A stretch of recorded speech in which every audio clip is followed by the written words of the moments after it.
More than 6,000 years ago, an unprecedented battle took place in the heavenly realm. Angel against angel. One side remained steadfast and loyal to God, holding firmly to the duty they were entrusted with. The other chose rebellion, defying the command of the Lord and facing the harsh judgment reserved for those who turn away from Him.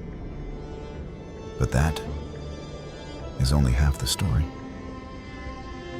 The other half the part almost no one in the modern world has ever heard is hidden deep within the mist-covered mountains of Ethiopia, where ancient monasteries have stood for over 1,000 years, and where prayers still echo at the break of dawn. There a version of the Bible exists that is unlike the one the world is familiar with. A version older, more complete, and untouched by the removals and revisions that shaped Western history. And within that Bible, the Ethiopian people preserved far more than just the Book of Enoch. They safeguarded an entire collection of ancient writings that the rest of the world has almost never seen. The Book of Jubilees, where every line reveals that humanity's earliest history was observed, recorded, and guided by angels from the very beginning. The Book of Adam and Eve, the continuation of Genesis, describing those first uncertain days outside Eden, the times angels appeared, and the first promise of redemption God gave to mankind. But why were these books forbidden? Why is Ethiopia the only place that kept them intact? And who decided that these sacred texts should disappear from nearly every Bible on earth? Tonight, we will reopen these writings that were hidden for thousands of years. Walk through every moment, every warning, every event, and you will see the answer for yourself.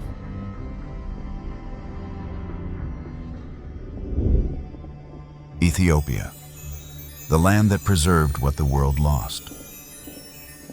After countless civilizations rose and fell, after empires changed hands and manuscripts were revised throughout Western history, one place still carries the oldest, most unbroken stream of Christian tradition. That place lies in East Africa, Ethiopia, a nation where faith has shaped culture for nearly 2,000 years. Across Ethiopia's high mountains stand ancient stone monasteries, some more than 1,000 years old. The monks there live in quiet devotion, copying scripture by hand, just as their ancestors did. They write in Ge'ez, a language no longer spoken in daily life, yet still preserved exclusively for worship and sacred texts. Because of this remarkable dedication, Ethiopia has preserved one of the oldest and most complete Bibles in the world, untouched by political influence, untouched by later councils, and untouched by the removals that shaped Western Christianity. And when you open the Ethiopian Bible, one thing becomes clear immediately: this is not a shortened or revised collection. It is a full and ancient canon so extensive that many people struggle to believe it survived intact for thousands of years. It contains more than 80 books, far more than any other Christian tradition today. And the writings the rest of the world calls forbidden, removed, or non-canonical are still treated in Ethiopia as a natural part of Scripture. For that reason, Ethiopia becomes a doorway into the true picture of the ancient world.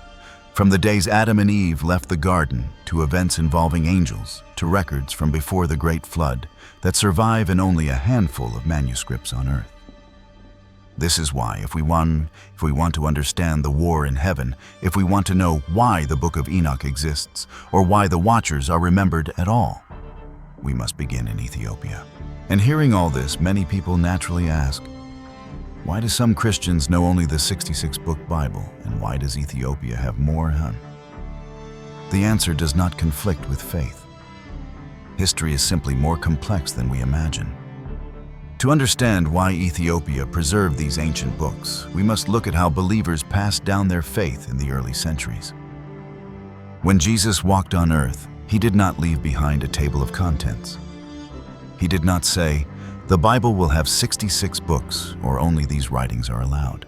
What he did was teach people how to live as God intended with faith, honesty, repentance, and obedience. After Jesus ascended to heaven, his followers spread out across the ancient world. They carried with them the writings. They had letters, teachings, stories passed down from the apostles. Different regions preserved different collections.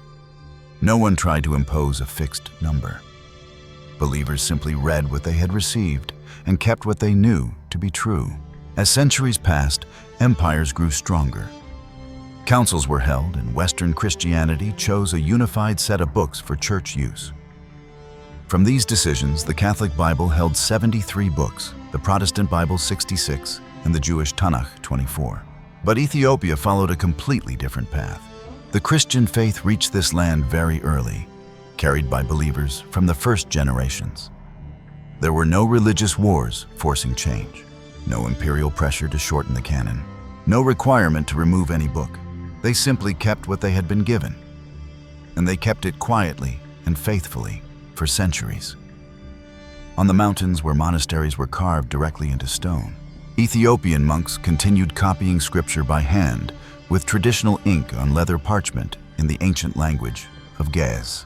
Many of these manuscripts have survived more than 1,500 years without a single alteration.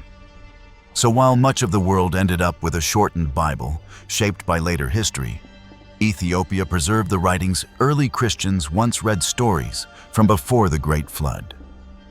Accounts of angels interacting with humanity, warnings given to our ancestors, and the records Enoch was commanded to write.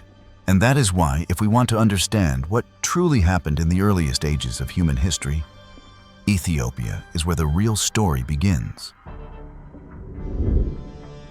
Book of Enoch, the most mysterious ancient scripture in the world. Among all the ancient writings preserved in Ethiopia, none has drawn as much attention as the Book of Enoch. What's striking is that most people who feel uneasy about Enoch have never actually read it themselves. They only know one thing: the book is not included in the familiar 66-book canon, and for many that alone is enough to make them uncomfortable. Meanwhile, many scholars of ancient history see the Book of Enoch as an invaluable clue to the world before the Great Flood. They point out that Enoch was not a distant or mythical figure.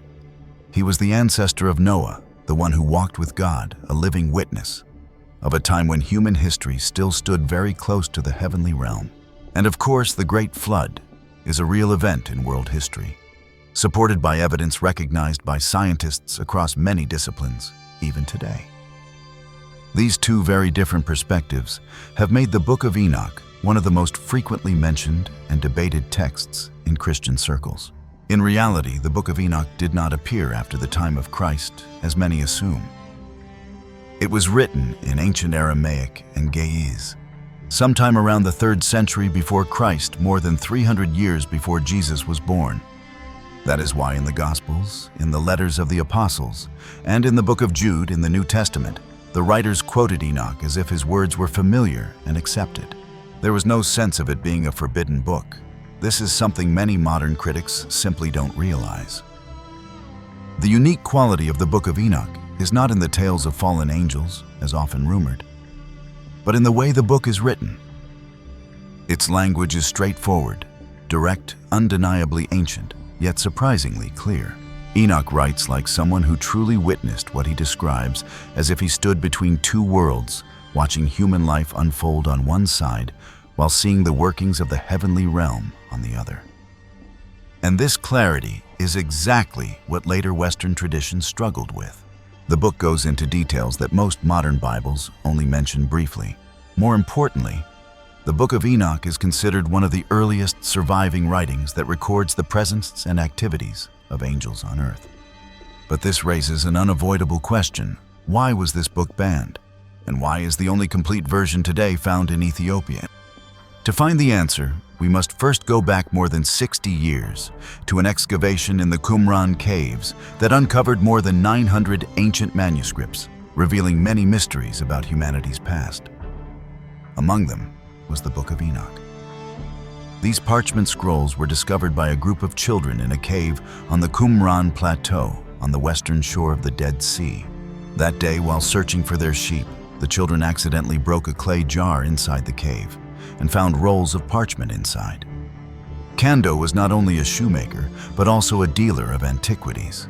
With a single glance, he could tell these parchments came from an ancient source because they were covered with old Hebrew characters.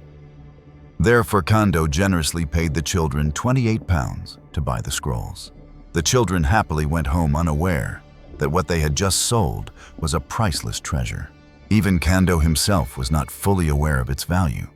If he had known, he would not have taken 4 of the scrolls to Athanasius Yeshua Samuel, the Archbishop of the Syrian Orthodox Church in Jerusalem. But the parchments were written in ancient Hebrew, and the Archbishop could not understand them. He went everywhere, seeking help, and rumors about ancient Jewish writings found near the Dead Sea quietly spread. These 7 scrolls, along with other ancient parchments, later discovered across the Qumran Plateau, were collectively named the Dead Sea Scrolls by the archaeological community. Over the years, 12 manuscript caves were found on the Qumran Plateau. Thousands of parchment fragments were excavated and pieced together into about 800 manuscripts. These included all the books of the Old Testament except Esther, as well as a large number of writings not included in the Bible or classified as non-canonical, and also several documents recording community life. Examinations showed that these sacred texts were copied between 250 BC and AD 68. The scribes were Jewish Essenes who lived near the caves during that period. In AD 68, the Essenes' settlement was destroyed by the Roman army. They fled hurriedly and never returned, leaving behind their sacred writings sealed in clay jars. There is no evidence that these scrolls were specially treated to prevent decay. How they could remain preserved for 2,000 years without deteriorating and with the ink barely fading remains a mystery to this day. Some say it was due to the dry climate of the region, while others believe it must have been a divine miracle. The government of Israel valued these ancient scrolls greatly and searched relentlessly for them. During the 1967 war, they even seized the Qumran Plateau, which originally belonged to Jordan. Since then, they have become the protectors of the Dead Sea Scrolls, and the Qumran Plateau has become a national park in Israel. But the value of the Dead Sea Scrolls is not only as a national treasure of Israel. These sacred texts are also of immense importance to the worlds of archaeology and theology. One major reason is that they allow scholars to correct certain errors and omissions in the modern Bible by comparing it with the ancient manuscripts. Because the Bible has been passed down for thousands of years, from the original ancient Hebrew to Aramaic, Greek, Latin, English, and many other languages, during the process of translation and copying, no one knows how many details may have been intentionally or unintentionally altered. As a result, the modern Bible contains inconsistencies or non-uniform passages that everyone is aware of. For example, in the first chapter of Genesis, the Creator is called Elohim. In the second chapter, he is the familiar YHWH. Scholars speculate that these chapters may have been copied from different original sources, but no one knows the true situation. Atheists often take advantage of this to attack the scriptures, claiming that if the stories of the Bible are not accurate, then the Bible itself cannot be trusted. No one knows exactly where copying errors occurred, and no one dares to revise the texts at will. The appearance of the Dead Sea Scrolls provides a precious resource for tracing the original versions and correcting the biblical manuscripts. Because these texts were copied in ancient Hebrew 2,000 years ago, they are extraordinarily close to the originals. Such an opportunity is truly once in a lifetime. For this reason, many say the Dead Sea Scrolls are the greatest archaeological discovery of the 20th century. Not only that, a large portion of the ancient scrolls are non-canonical scriptures, what today are called apocryphal or pseudepigrapha writings not recommended by the Church. These were excluded for being difficult to verify, fantastical, or not aligned with doctrinal standards. However, the large number of such writings found in the Dead Sea Scrolls led people to deeper reflection. If these texts were not considered worthy, would the monks have copied them in such large quantities? If they truly belonged to the canon, their content should have been acceptable. So why were they excluded later? Does this mean the church must keep up with the times and change its doctrines accordingly? It is said that the words spoken by God are eternal and unchanging. So how could God's representatives on earth alter doctrine whenever needed? Here we do not argue who is right or wrong. We only know that the Jewish Essenes at Qumran did not divide texts into canonical and non-canonical the way we do today. They copied every writing they believed was important, the Torah, the prophetic books, and visionary texts like Enoch. To them, all of these were part of sacred history. And thanks to that, the Book of Enoch remains preserved in full to this day. Note that besides these ancient manuscripts of the Book of Enoch, Brun and Samuelim also recognize two other texts bearing the name Enoch 2, Enoch, and 3 Enoch. However, only one. Enoch, the version preserved in Ethiopia, is considered the oldest, closest to the original source, and the one with true historical value.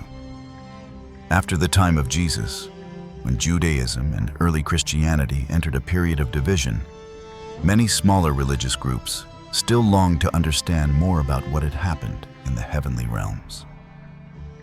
They no longer had access to the original Aramaic manuscripts, and Ethiopia was far too distant to reach.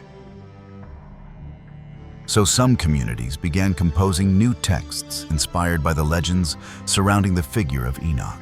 This is how the following works appear. 2. Enoch, also known as Slavonic. Enoch, written several centuries after the Common Era. It records a series of additional ascents of Enoch, described in a very different style, heavily influenced by late Jewish mystical literature. 3. Enoch, also known as Hebrew Enoch, a mystical Jewish text written by rabbis during the medieval period, portraying Enoch after his transformation into the angel Metatron. Both works reflect the eras in which they were created, filled with interpretive elements, symbolic themes, and theological expansions, and do not directly relate to the original Enoch preserved in Qumran in Ethiopia. And for that reason, if we truly want to know what caused the Great Flood, why giants appeared in the ancient world, and where the entire tragedy began, there is only one place to return to the original Book of Enoch, the earliest and clearest record of what actually happened. So let us open that book and step into the story Enoch preserved from the very beginning. Watchers, the opening chapter of the tragedy before the Great Flood. When you open the original Book of Enoch, the first thing you encounter is not a terrifying prophecy or some ancient disaster. Instead, it begins with a blessing.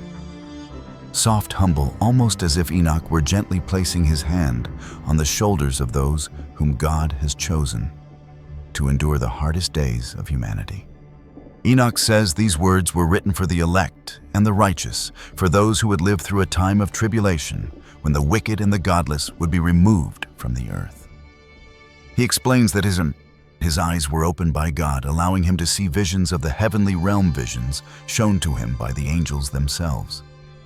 He heard, he saw, and he understood. But he knew these revelations were not meant for the people of his own generation. They were meant for a distant generation yet to come. And very possibly, for us, a generation slowly forgetting that the Almighty who has watched over humanity since the beginning of time is still watching, still sovereign, and still protecting. Chapter 1. The words of the blessing of Enoch, with which he blessed the elect and the righteous, who will be living in the day of tribulation when all the wicked and godless are to be removed. And he took up his parable and said, Enoch, a righteous man whose eyes were opened by God, saw the vision of the Holy One in the heavens, which the angel showed him. From them he heard everything, and from them he understood what he saw. But not for his generation, but for a distant one that is to come. Concerning the elect, he spoke and took up his parable concerning them. The Holy Great One will come forth from his dwelling, and the eternal God will tread upon the earth, even upon Mount Sinai. He will appear from his camp and appear in the strength of his might from the heaven of heavens. And all shall be struck with fear. The watchers shall quake, Great fear and trembling shall seize them to the very ends of the earth. The high mountains shall be shaken. The high hills shall be made low. They shall melt like wax before the flame. The earth shall be completely torn apart. Everything upon the earth shall perish, and there shall be judgment upon all. But with the righteous he will make peace. He will protect the elect, and mercy shall be upon them. They shall all belong to God. They shall prosper, and they shall all be blessed. He will help them all, and light shall appear to them, and he will make peace with them. Behold, he comes with 10,000s of his holy ones, to execute judgment upon all, to destroy the ungodly, and to convict all flesh, for all the works of ungodliness they have committed, and for all the hard things which ungodly sinners have spoken against him. Chapter 2. Observe everything that takes place in the heaven, how they do not change their order, and the luminaries of heaven, how they all rise and set in their seasons, and do not transgress their appointed order. Behold the earth, and give heed to the things that take place upon it, from first to last, how steadfast they are, and how nothing upon earth changes, but all the works of God appear to you. Behold the summer and the winter, how the whole earth is filled with water, and clouds, and dew, and rain rest upon it. Chapter 3. Observe and see how in the winter all the trees seem to wither and shed their leaves, except for 14 trees which do not lose their foliage, but retain the old leaves for 2 or 3 years until the new comes. Chapter 4. Observe again the days of summer, how the sun is above the earth. You seek shade and shelter because of the heat of the sun, and the earth burns with increasing heat, so that you cannot tread upon it or upon a rock because of its heat. Chapter 5. Observe how the trees clothe themselves with green leaves and bear fruit. Therefore give heed and know concerning all his works, and recognize how he who lives forever has made them so. All his works continue from year to year forever, and all the tasks they accomplish for him do not change. According as God has ordained, so is it done. Observe how the sea and the rivers likewise perform their tasks, and do not change from his commandments. But you have not been steadfast, nor have you kept the commandments of the Lord. You have turned away and spoken proud and harsh words with impure mouths against his greatness. You hard-hearted ones, you shall find no peace. Your days shall be cursed, and the years of your life shall perish. The years of your destruction shall be multiplied in eternal curse, and you shall find no mercy. Your name shall become an eternal curse to all the righteous. All who curse shall curse by you, and all sinners and godless shall pronounce judgment by your name. For upon you there shall rest a curse, but others shall rejoice. There shall be forgiveness of sins, mercy, peace, and patience. There shall be salvation for them, a gracious light. But for all you sinners, there shall be no salvation. A curse shall remain upon you. But for the elect, there shall be light and joy and peace, and they shall inherit the earth.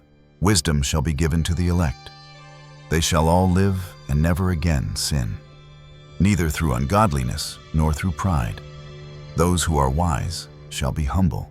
They shall not again transgress. They shall not sin all the days of their life. They shall not die by the divine anger or wrath, but they shall complete the number of their days.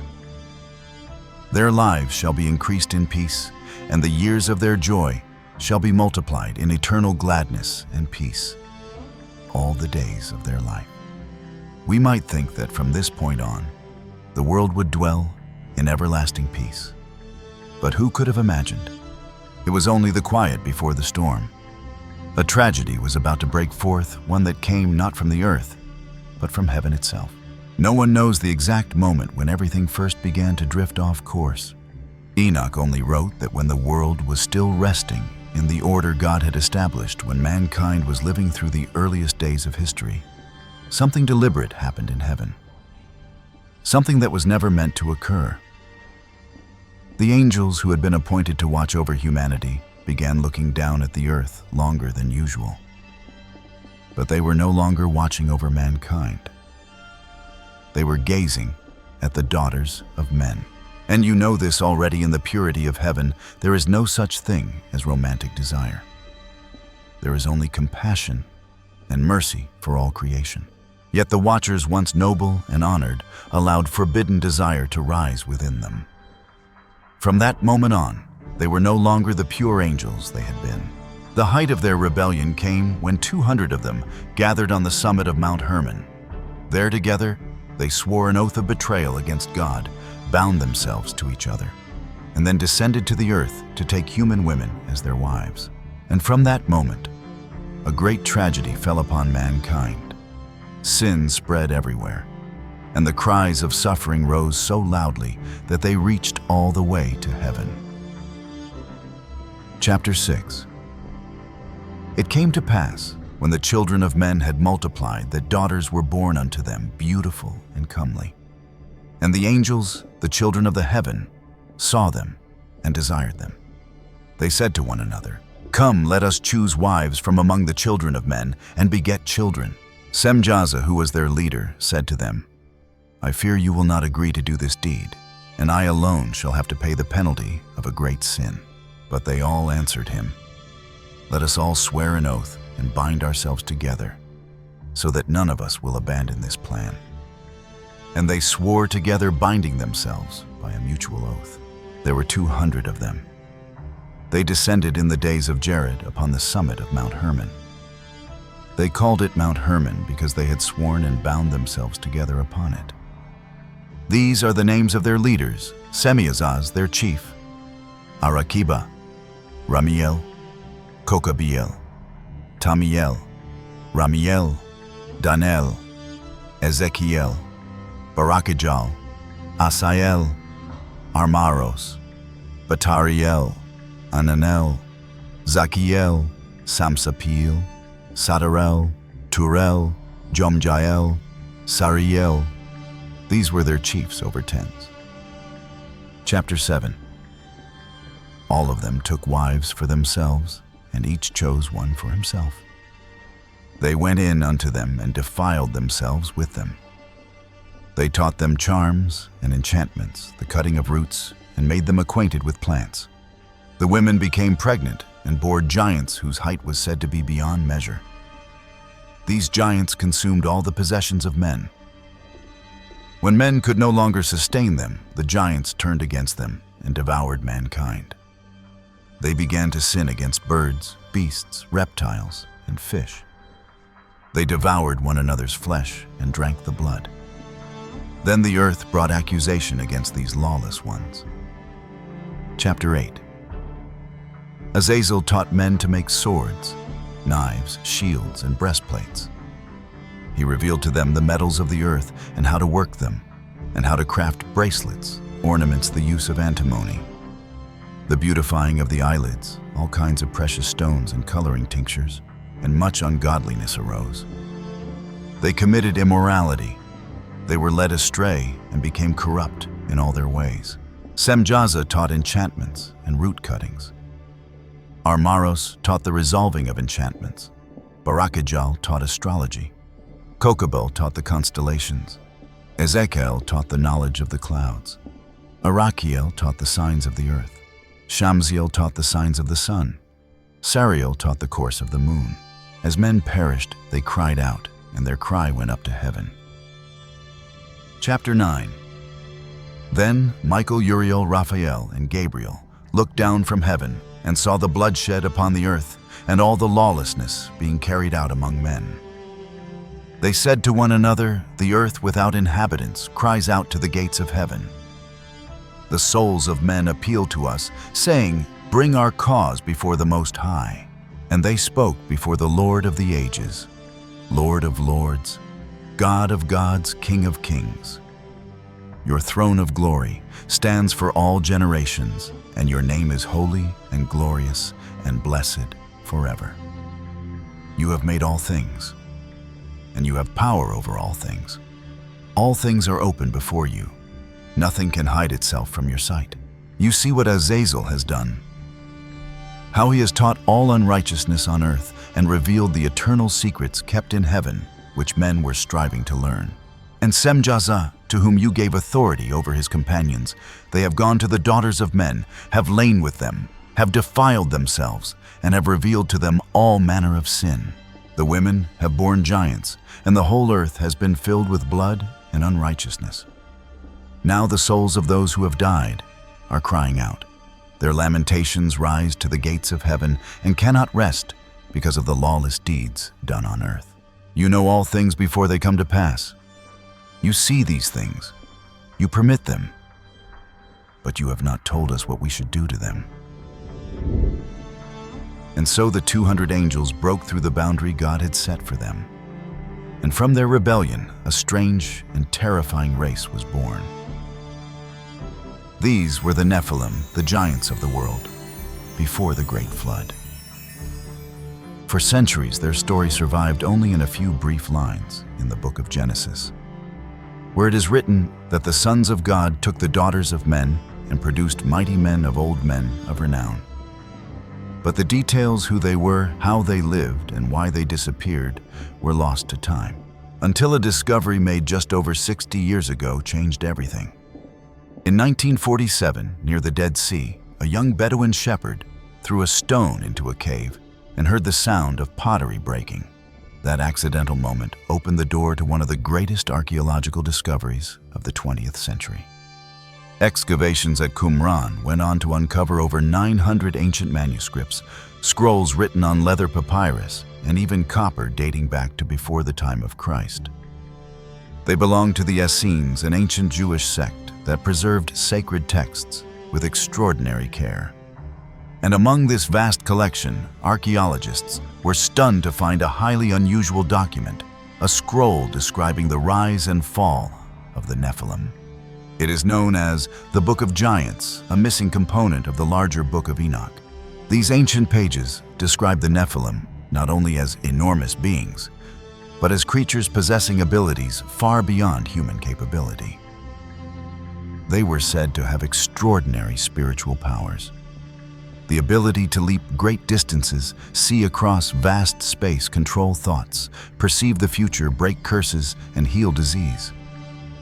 They held deep knowledge of science, mathematics, astronomy, architecture, and craftsmanship.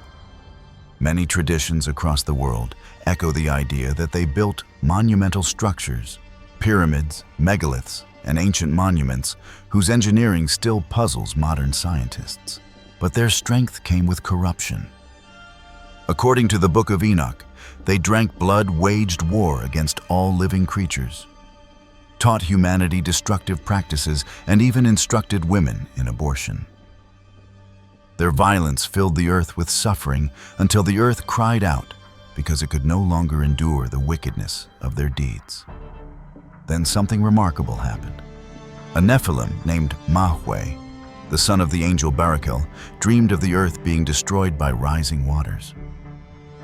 Two brothers, Ohia and Hahia, sons of Shemyaza, the leader of the Watchers, had similar dreams.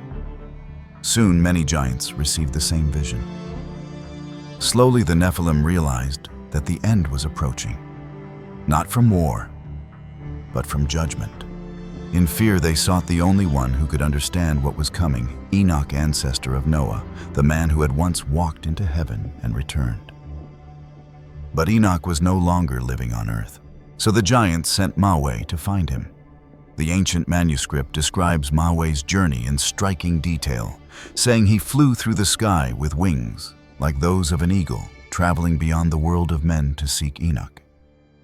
When Mahweh finally reached him, he begged Enoch to intercede for his people, asking if there was any hope of mercy. But the reply Enoch delivered was heavy and final. Send this message to all the giants and all the monsters of the earth. You shall not escape the judgment for what you have done. The earth has cried out because of you, and destruction will begin with a great flood. Yet if you abandon evil and truly repent, some among you may be spared. This was the last warning given to the giants. Soon after, the great flood came and swept everything away. The Nephilim disappeared from the surface of the earth, Yet Genesis 6:4 reveals an unsettling detail that after the flood, a portion of them were appointed to dwell in the depths of the earth, forbidden from walking openly among humankind during the New Age. Today, traces of giants appear across the world. Unusual skeletal remains recorded in 19th century reports. Elongated skulls in Peru, ancient myths from the Middle East, Africa, Europe, and the Americas, and colossal structures whose construction still defies modern understanding. And until the full truth is revealed, humanity continues to ask the same timeless questions. Who are we? Where did we come from? And what truly happened in that lost age before the Great Flood when giants walked the earth? The battle between the holy angels and the rebels. When human blood soaked the earth so deeply that the ground itself cried out before the Lord. When the souls of the slain had no refuge and lifted their cries all the way to the gates of heaven, the heavenly realm could remain silent no longer. The four archangels, Michael, Gabriel, Raphael, and Uriel, looked down upon the earth and saw clearly the corruption the watchers had unleashed. Their words before the holy throne are recorded in the book of Enoch. The earth is filled with blood. Unrighteousness has multiplied, and mankind is torn apart by the offspring born of rebellion. When the divine command was given, Mount Hermon seemed to freeze in an endless moment. Below, the watchers and the Nephilim still did not understand what was coming. Not long after Michael descended into the first valley, he entered the place where Semjaza had hidden himself among the giants. The traces of their sins scarred the ground, stones torn apart, trees crushed into splinters, and the air itself thick with the chaos the watchers had sown. The giants stood in formation before Michael. Their bodies towered like living mountains, yet their faces carried a flicker of fear. They had never feared any creature of the earth, but angels were unlike any enemy they had ever faced. Their massive feet halted their claws, sinking into the soil, cracking the valley floor beneath them. Michael stepped forward. Just one step from him stirred the dust into a rising spiral, as though the land itself tilted in obedience to heaven. The giants could wait no longer. A Nephilim, tall as a cliffside, leapt forward, his shadow swallowing the valley. He charged straight at Michael, each step sending tremors deep into the earth, ready to protect his father at any cost. But the moment he made contact with the archangel, a force pressed him downward, and the colossal body collapsed like a falling mountain. The crash thundered against the stone walls of the valley, and every Nephilim left standing trembled in terror. In the eastern valley, Archangel Gabriel approached the largest cluster of giants. They roared when he drew near, their breaths glowing hot like molten furnaces. Trees they had trampled were still shaking behind them. But when Gabriel passed through, the wind shifted. Sound faded. Their movements slowed as though the very air tightened around them, holding them in place. Raphael sought out Azazel in the west. Azazel stood amid the weapons he had taught mankind to forge swords, blades, armor, and instruments that had corrupted the world. Raphael raised his hand in judgment. From the earth, a radiant force surged upward, forming bands of light that wrapped Azazel from wrist to foot. His body weakened, drawn into the posture he should have taken long ago, the posture of one awaiting judgment. Above them all, Uriel stood atop the highest peak, his gaze sweeping over the entire Hermon Valley. From that summit, Uriel called down the light of heaven. Wherever the light touched, sin was revealed: the crushed forests, the blood-stained soil, the caverns where Nephilim had taken the final breath of mankind. He lowered his hand. The ground began to move. Cracks split open from the mountain's base, widening into ancient chasms. The Nephilim panicked, grasping at rocks, but every ledge slipped from their grip. Roars echoed through the valley. Stones shattered, and the cries of those realizing the end of their rebellion rang out. Semjaza stood at the center of the chaos. He looked up. Michael was now only a few steps away. No accusation was needed. The scars on the earth, the wounds of the Nephilim, and the cries of humanity had already testified to every sin committed by the 200 fallen watchers. Ahead of him, Michael moved forward, steady, unhurried, carrying the full weight of heaven's command. For a brief moment, everything in the valley tightened into a single line between them.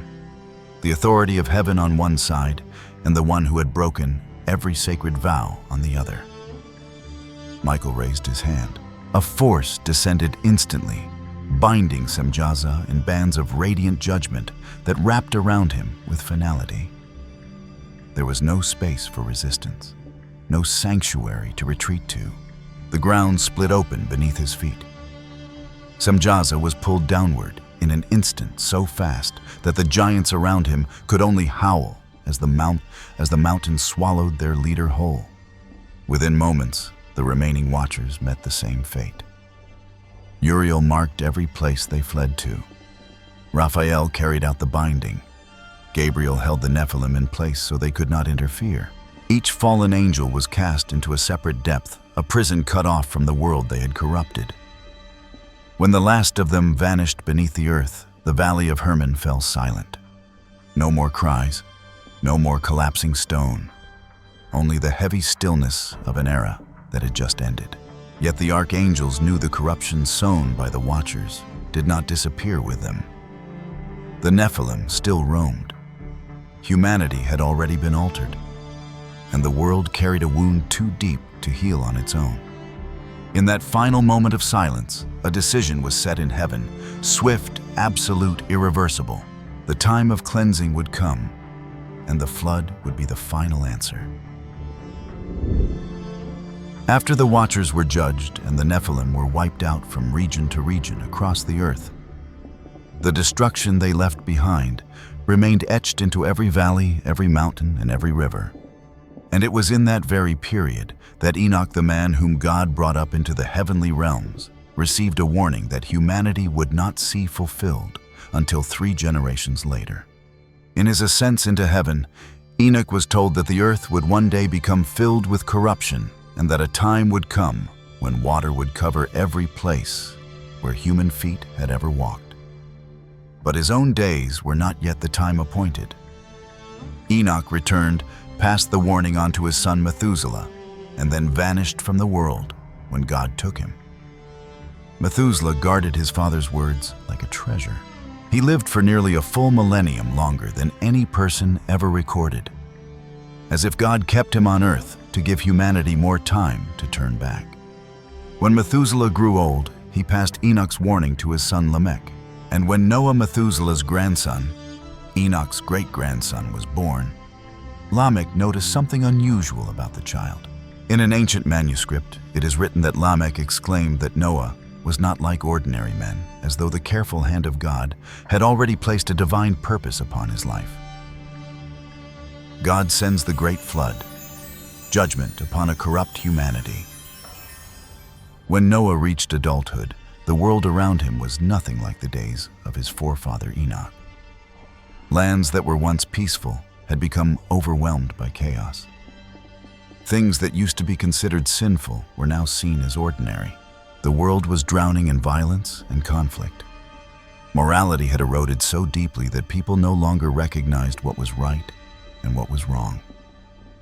They fought over small patches of land, over streams running through valleys, and over power they valued more than the very lives of their fellow human beings. The influence of the Watchers still lingered heavily upon the earth. Some tribes passed down forbidden knowledge as if it were a hidden power. Yet in truth, it only pushed them further away from God. The ancient teachings the Watchers once gave teachings humanity was never meant to know.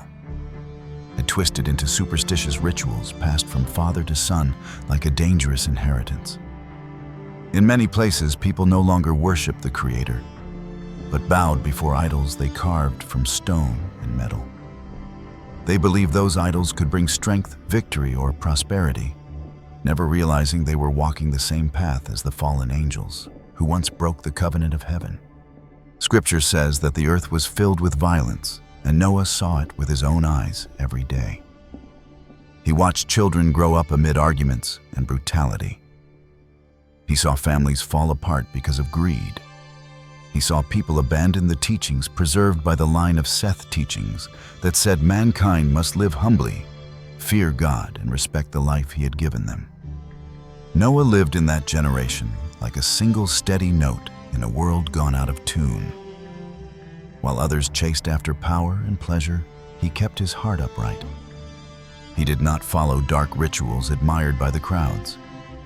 He took no part in meaningless disputes, and he continued teaching his children about righteousness, about reverence toward God, and about the responsibility to guard goodness. Then, in a time when sin had settled over the earth like a fine dust no one noticed anymore, God called Noah. "I have seen the corruption of mankind. The earth is filled with violence. I will send waters to sweep away all wickedness. But I will establish my covenant with you. Build an ark." Noah stood still for a long moment. He understood that every word spoken by God carried purpose, even if human eyes could not see the vastness of his plan. And so, exactly as God instructed, Noah began his work. He cut down large trees, dried each plank, and sealed every gap with pitch so the water could not enter. Each strike of his hammer echoed like a silent prayer. While people around him mocked, laughed, and called him a madman, Noah answered, "None of them. For those who trust in God do not need to debate the world." He simply continued the task year after year, placing each plank as though he were building a sanctuary of faithfulness. While he worked, God gave him every detail: the length, the width, the height, the inner chambers, and the storehouses. Noah followed every instruction precisely, adding nothing and omitting nothing, for he knew the ark was not a human invention, but a vessel of salvation designed by the Creator himself. Noah taught his sons to help him, teaching them why obedience mattered and reminding them that when the world loses its fear of God, a family must guard it like the last flame burning in a long night. When the ark was completed, the sky suddenly darkened. Winds shifted in strange ways. Birds flew unusually low. The air carried a heaviness everyone felt, though few understood. And in that moment, God spoke again. The time had come. Noah led his wife, his 3 sons, and his daughters-in-law into the ark. Then the animals came pair by pair, moving in an order so uncanny, it was as if an unseen hand was guiding them. When everything was in place, the great door of the ark closed not by Noah's hand, but by God's. A holy seal declaring that judgment had begun and that the door of grace for the old world had closed. The first drops of rain felt like any other storm. But moments later, the sky tore open. Water poured down, not in droplets, but in heavy torrents, as if an entire ocean was collapsing from above. Dirt roads turned into raging streams. Roofs were torn away by the wind and swallowed by the rising water. Fields where children once played disappeared beneath swirling mud. Cries rose from every corner of the land. People fled to higher ground, clutching their children, dragging whatever they could carry. But the water rose so quickly, no one could understand what was happening. Crowds gathered on places they believed were safe. But when they saw water rushing in from both the sky and the depths of the earth, they knew there was nowhere left to run. Farther away, in lands once ruled by proud tribes, water swept through the grand structures that had been their pride. Tall stone pillars vanished in moments. Wide plazas where superstitious rituals were performed became whirling pits, dragging everything down. Songs, dances, and drums fell silent, replaced by the roar of water, the crash of broken trees, the screams of people, and the thunder that sounded like the heavens mourning a world that had lost its conscience. Those who once mocked Noah now clung to floating debris. They looked around and saw water closing in from every direction. Only then did they regret ignoring Noah, ignoring the warning God had sent through him. But now, regret was too late. Rain fell for 40 days and 40 nights. White water swallowed everything. There were no more borders, no more kingdoms, no more mountains or plains, just a vast, endless flood. Every nation, once proud of its knowledge and power, was now powerless before the judgment of God. Only the ark remained steady upon the waters. Inside it, prayers were lifted every day. Prayers for peace to return, prayers that humanity might learn repentance and turn their hearts back to the Lord. Day after day, the ark drifted across an endless sea. There was no anchor, no land in sight. Yet Noah held firmly to faith, trusting that as long as they placed their lives in God's hands, they would remain safe. After a long time, so long that none of them could count the days, the sky changed. Dark clouds began to part. Soft light slipped through the ark's single window. Noah opened it and saw something he had not seen for months, a faint touch of green on the horizon. He released a raven, and it never returned. Later, he released a dove. It came back with wet feet, unable to find rest. Noah waited 7 more days, keeping a calm heart, just as he had the day he began building the ark. And when the dove returned a second time, it carried a small olive leaf, fresh green and full of life. A sacred sign that the earth was beginning to awaken again. When the waters receded completely and the ark settled against the slopes of Mount Ararat, Noah opened the door. Cold air rushed in. The ground was soft and bare. Trees had not yet grown back, but life was waiting to be planted once more. Noah stepped out first, then his family followed. They were the only people left on earth, carrying in their hearts the memory of judgment and the hope of a new beginning.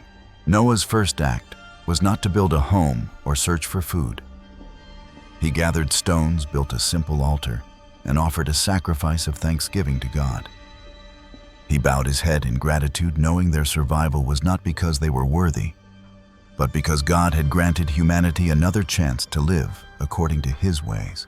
And as the smoke of the offering rose, God set His sign in the sky, the first rainbow. It was not merely a beautiful arc of light, but a sacred promise. Never again would water be used to destroy the entire earth. A new covenant began, born from Noah's faithfulness and God's mercy. He said, "And I will establish my covenant with you. Neither shall all flesh be cut off any more by the waters of a flood.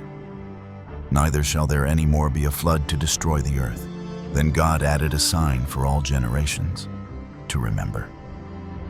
"This is the token of the covenant which I make between me and you and every living creature that is with you.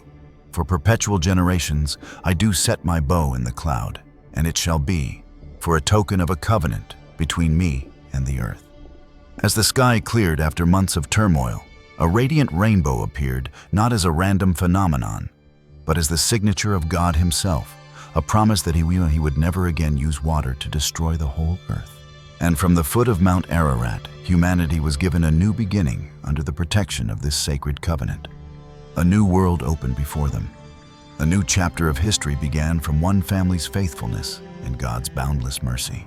And in that place, where heaven and earth seemed to meet, humankind learned that the mercy of the Lord always rises above His judgment, and that those who live with truthfulness, compassion, and forbearance will always find peace in His care.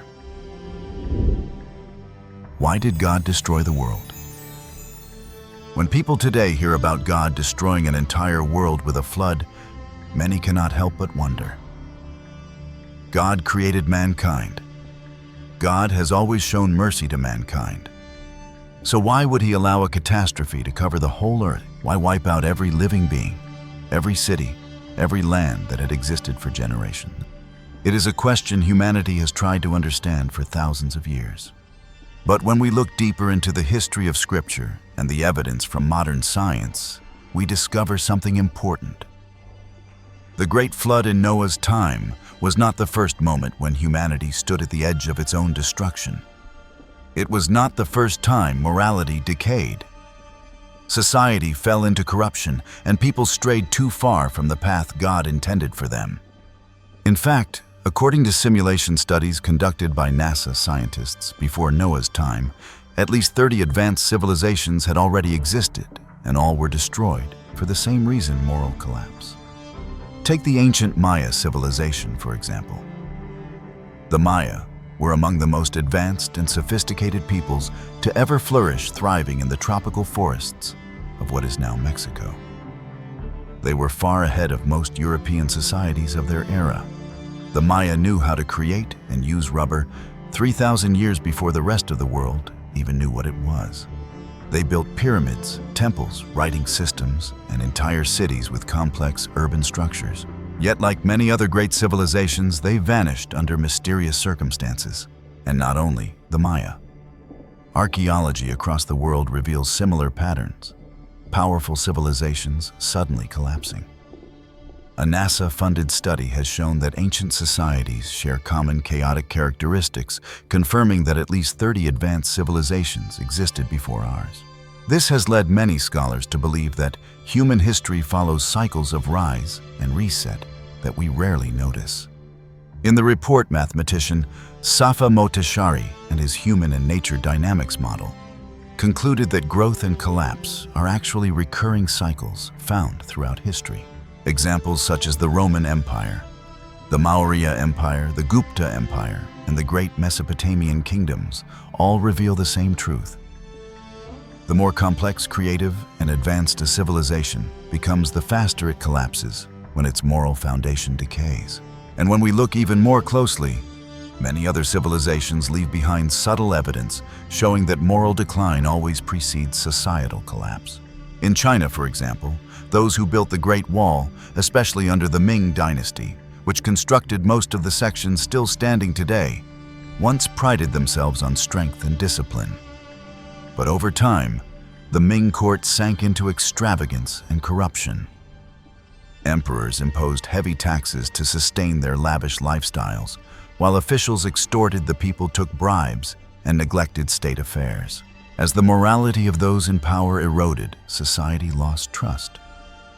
The military weakened, and order crumbled from within. A dynasty that seemed unbeatable eventually fell, not because of foreign invaders, but because of fractures within its own soul. Far to the south, the Indus Valley civilization, remarkably peaceful, leaving almost no trace of warfare for thousands of years, also vanished without explanation. The city of Mohenjo-Daro was perfectly planned with water systems far ahead of its time. Yet everything was abandoned in a short span, as if its people disappeared overnight. No battles, no burned ruins, no signs of violence, only evidence of severe social fragmentation before the collapse. Vital wells were contaminated, food became scarce, and the shared spiritual foundation of the community cracked. And once the inner spirit of a civilization falters, its physical structures cannot stand. Atlantis, though considered a myth by many, tells a story strikingly similar. In its early days, Atlantis shined brilliantly. Its people honored a sacred, divinely inspired culture. In major cities, towers hundreds of meters tall rose toward the heavens, places where ascetics cultivated virtue and studied the stars. These towers hosted great religious ceremonies to give thanks to the gods. Because of their reverence, their civilization blossomed. Houses were gilded with gold walls plated in polished silver that reflected the sun's radiance.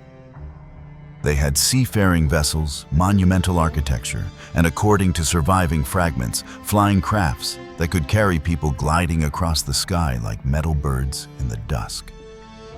During the age of Apollo, their armies were unmatched, a civilization so magnificent that even the gods looked upon it with wonder.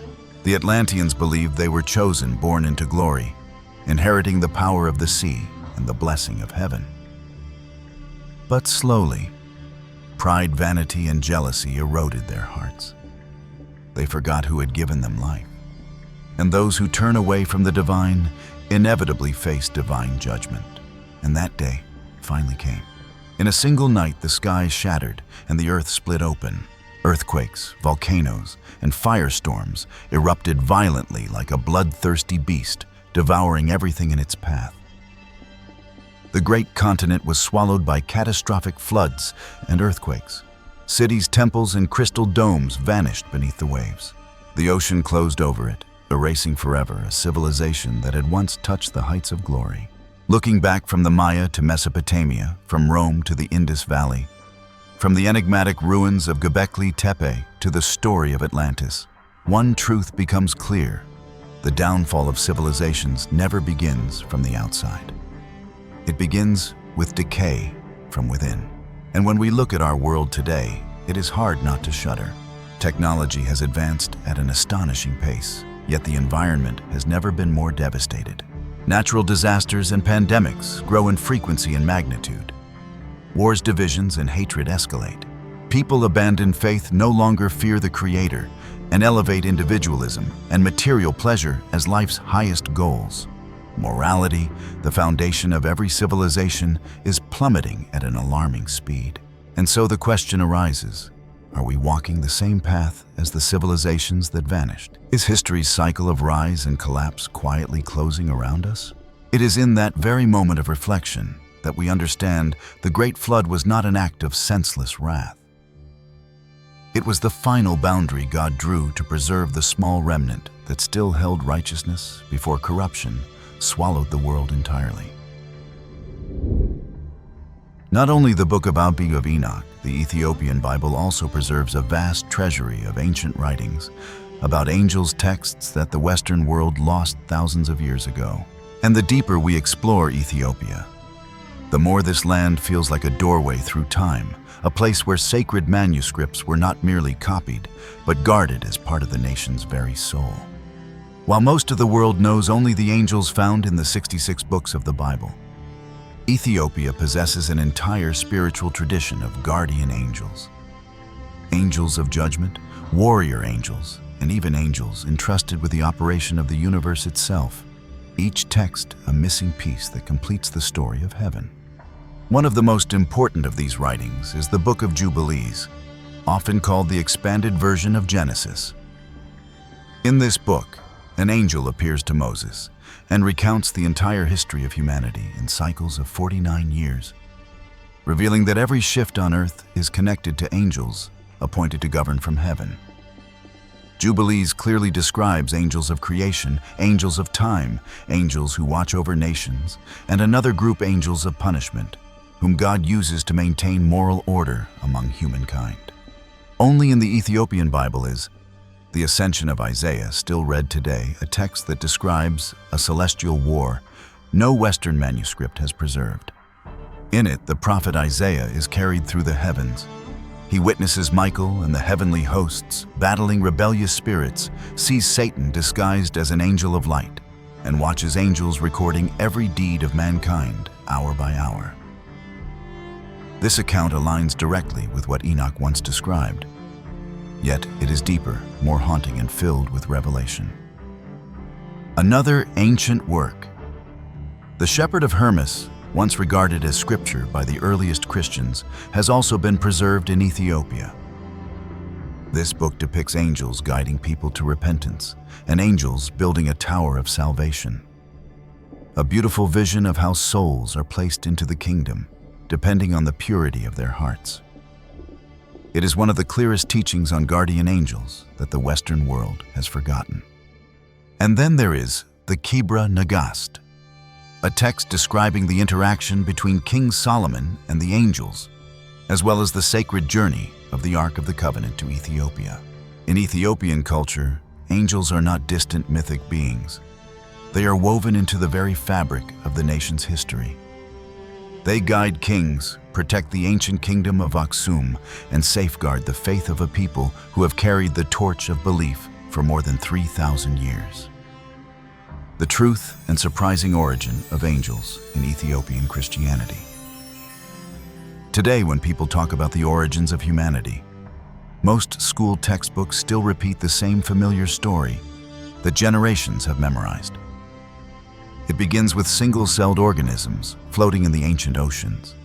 Over time, these cells joined together, became multi-celled creatures, then fish, then animals, capable of crawling onto land.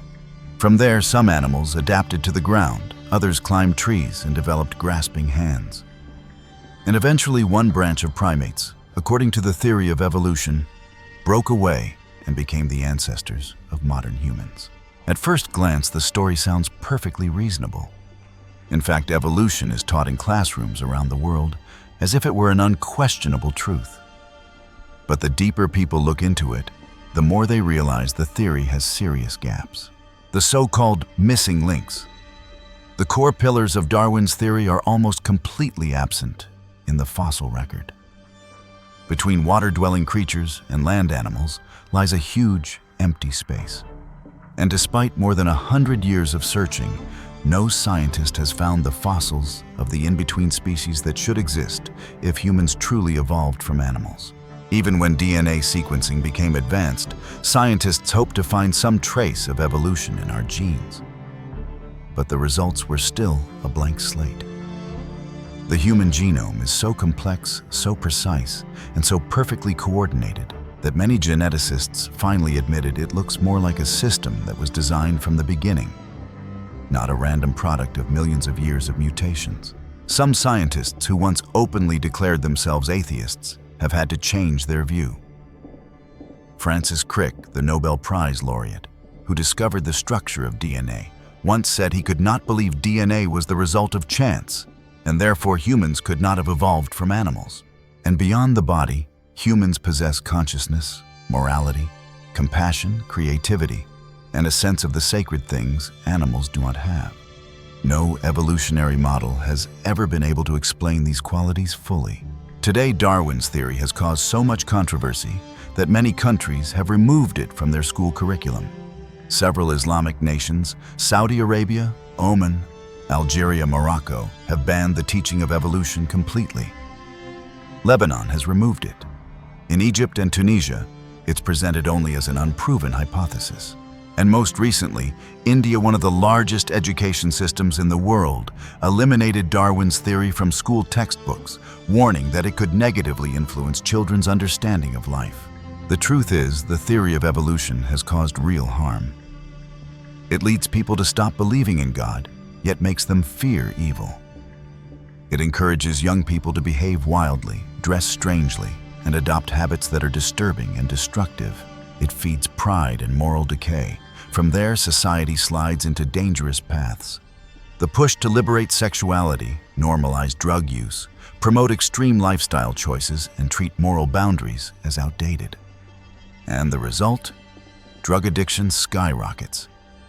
Dangerous diseases spread rapidly. Many people reach a point where no treatment is left, only the long wait for death. By contrast, those who believe in God, who believe in heavenly beings, see themselves as created by a divine hand, not descended from animals. Their nature tends to be gentler, more compassionate, more willing to do good, and more willing to follow God's teachings. If you look at the ancient cultures of the world, nearly every civilization has stories of divine creation. Their myths describe how their gods shaped humanity in their own image and taught them the first laws of morality, leaving a path for those who seek heaven to follow. In both East and West, there are ancient stories of Noah and Jehovah creating humans. And in every story, the divine warns humans to live by heavenly laws, or they would face judgment.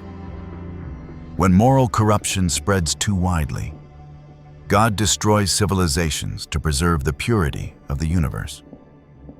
Nearly every nation has a great flood myth. Atlantis, among the most famous, said to have disappeared beneath the sea in a single night. History and culture help people understand what God, heaven, and faith really mean. Across religions, the message is the same: no good versus evil, truth versus falsehood, right versus wrong.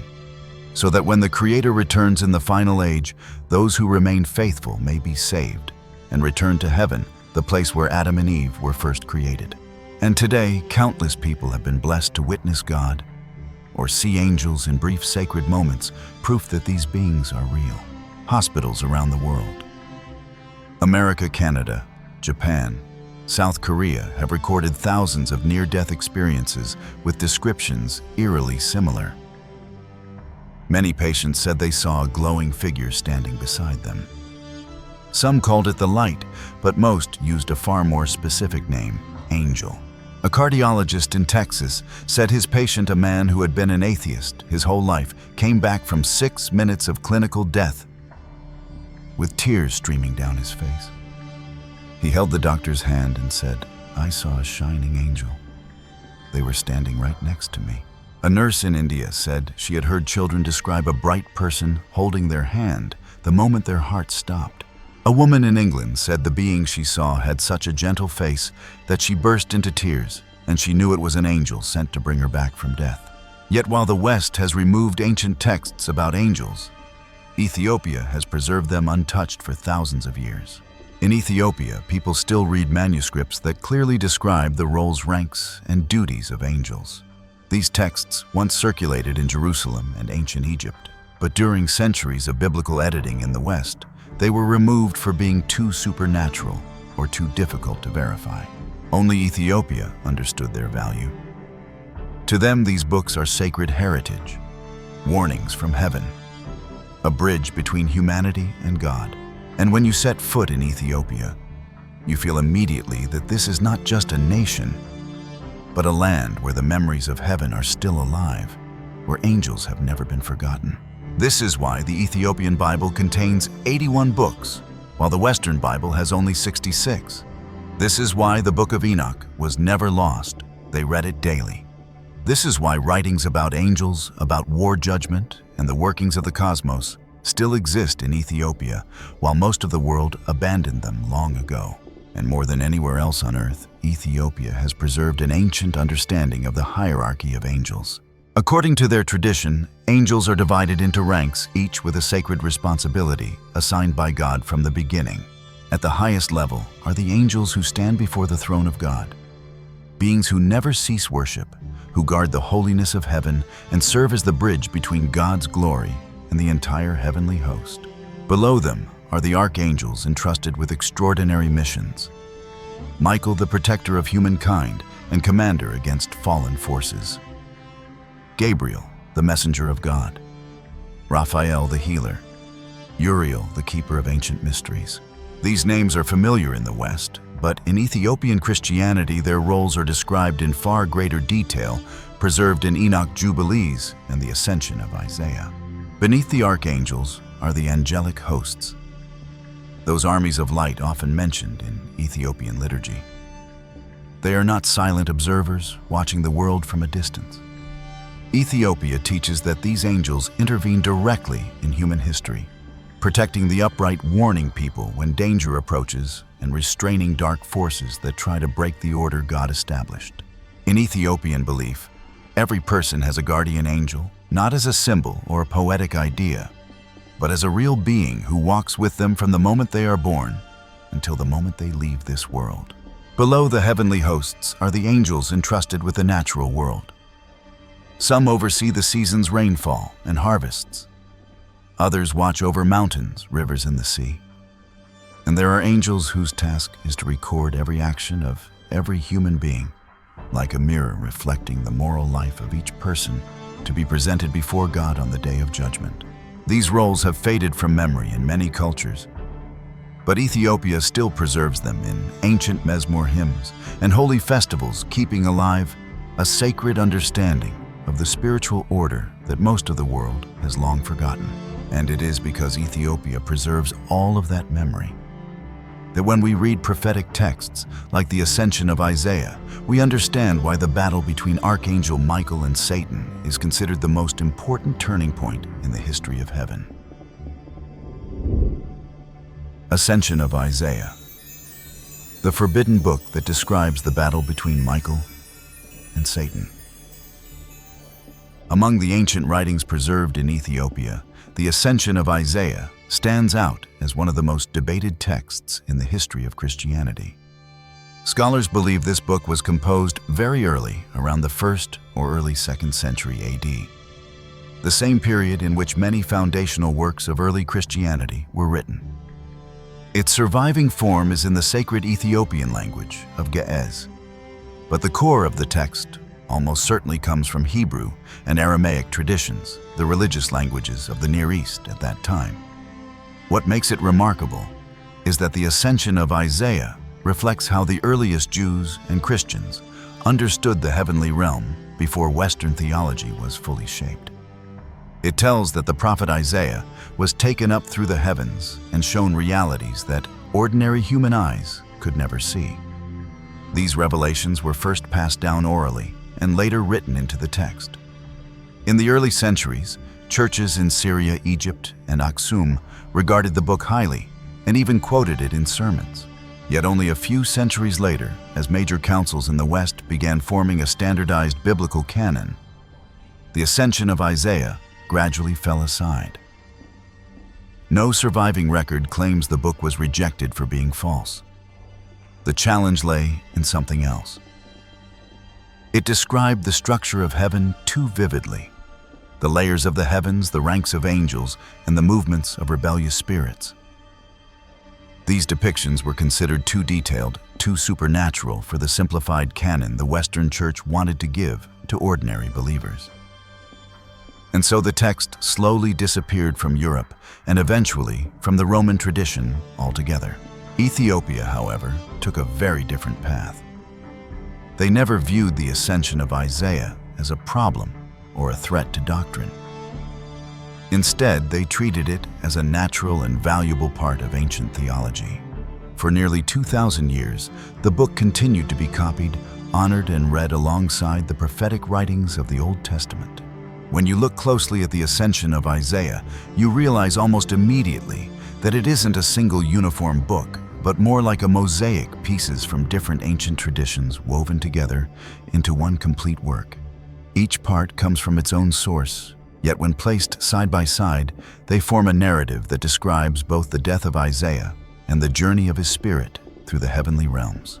The oldest portion tells of the final days of Isaiah under King Manasseh. Isaiah had once warned King Hezekiah that he would eventually die at the hands of Hezekiah's own son, and that prophecy came true. After Hezekiah passed away, Manasseh fell deep into violence and idolatry, to the point that Isaiah had to flee Jerusalem and hide in the desert near Bethlehem. But even there he was hunted. A Samaritan named Balchira accused Isaiah of speaking against the king and against Jerusalem, claiming that Manasseh's heart was being stirred by Beliar. From that moment, the tragedy unfolded without restraint. Another part of the book, known as the Testament of Hezekiah, carries a distinctly Christian tone, added later by an early editor, to explain why the forces of darkness despised Isaiah so fiercely. In this section, Isaiah prophesies the fate of Satan, the coming of the Messiah, the founding of the church, and the persecutions that would erupt in its earliest years.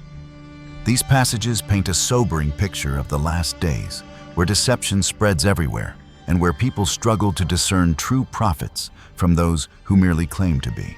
When this section ends, the story returns to Isaiah standing on trial. Balchira urges him to deny his prophecy in exchange for his life, but Isaiah refuses.